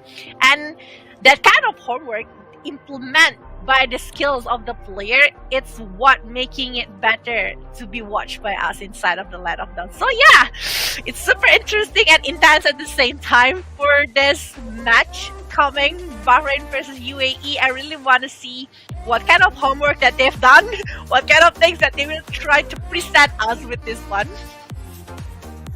The level of forced errors, right? The little small wins that you get in the game, just like the invades that Kazakhstan were able to pull off against Uzbekistan. That's really what's going to happen. That's really what's going to help them take control of the game early on, to control that mid game and possibly maybe even end it as fast as Kazakhstan were able to do. So that's what we're waiting on right now, is we're waiting on the drafts, because that's what's going to set the tone. What kind of playstyle they go for, what kind of play do they want to go for? What kind of team fighting do they want to go for? It'll all come down to the draft, and it gets set up firstly by the winning lanes, because I feel like now in this tournament the winning lanes has been one of the biggest impacts as well when it comes to how teams have been able to get the wins, right? Whenever a team gets the two winning sides, like the Terizla and the Clint that we saw up against the Carry and the Lapu, they were able to completely dominate, steamroll through their opponents to control the map and give more pressure for these neutral objectives to be taken up so that they can create that snowball going, and it just becomes super uncontested. It becomes super easy for the team who has that lane matchup to control the game and the tempo, and even utilizing that lane dominance to translate it over to map pressure. Yeah. I think like winning 2 lanes is one of the key in the first 4 minutes, I guess. If they are able to do it, it's gonna give them a lot of benefit. Like if they're able to have the very good laning in the gold lane, will deal tons of damage. It depends how they are going to be trying to do it. The rotation of the jungle is also necessary. We saw it in the previous game. How is the Axeborg actually giving the chance for destroying everything by doing the rotation into the neutral jungle of the opponent? It's making this Valentina do the rotation with a lot of poking damage advantage over the EXP gap that they got.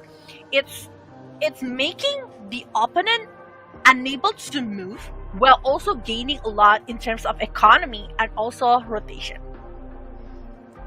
It's been so dynamic, honestly. Like, even the teams who don't utilize the rotations, not even the neutral objective control like Myanmar, the way they're able to utilize the killing pressure that they've built in their compositions really shows that MLBB is in a really healthy spot when it comes to the meta, right? Very flexible. Yeah. You can win through a lot of different scenarios. You don't necessarily need to go for objectives this time around. You can go for team fights, and even in a lot of these skirmishes, high-level competitive matches, we've seen that a lot of teams prefer to just take the team fight instead of going for the Lord. Even though it's an evolved Lord, even though it's a game-changing Lord, they would much rather go for the team fight to end the game instead of pushing with the Lord. And we might just see that again here, right? I mean, Myanmar tried it. It wasn't successful. So I think right now, the most efficient tactic would still be to just focus on the objectives and get map pressure to play on around that little win trade that you have, a little bit of that advantage that you have. But you know, when you understand the rules, you know when to break them, and that's the beauty of MLBB right here. A lot of the kill pressure can be utilized just like that. Even the wave control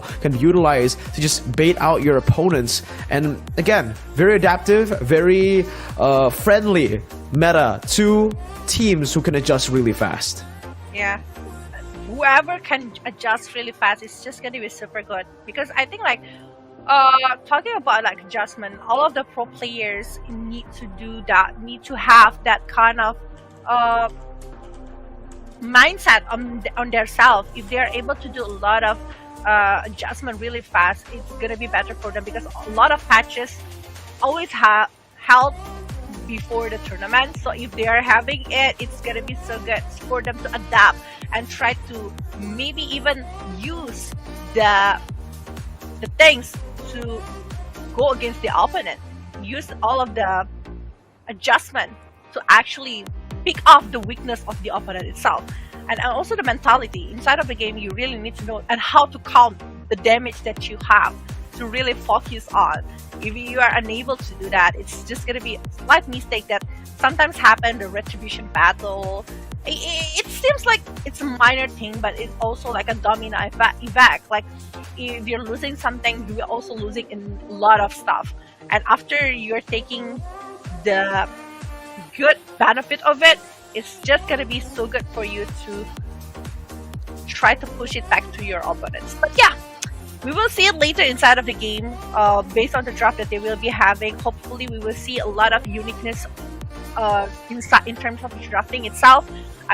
Before we were seeing that Myanmar actually not allowed to use the Natalia, despite that we don't know that. We know that actually the players is not the players that who use Natalia often, right? And because they are coming from the same sub-region, I hope that they know each other to actually respect each other's heroes.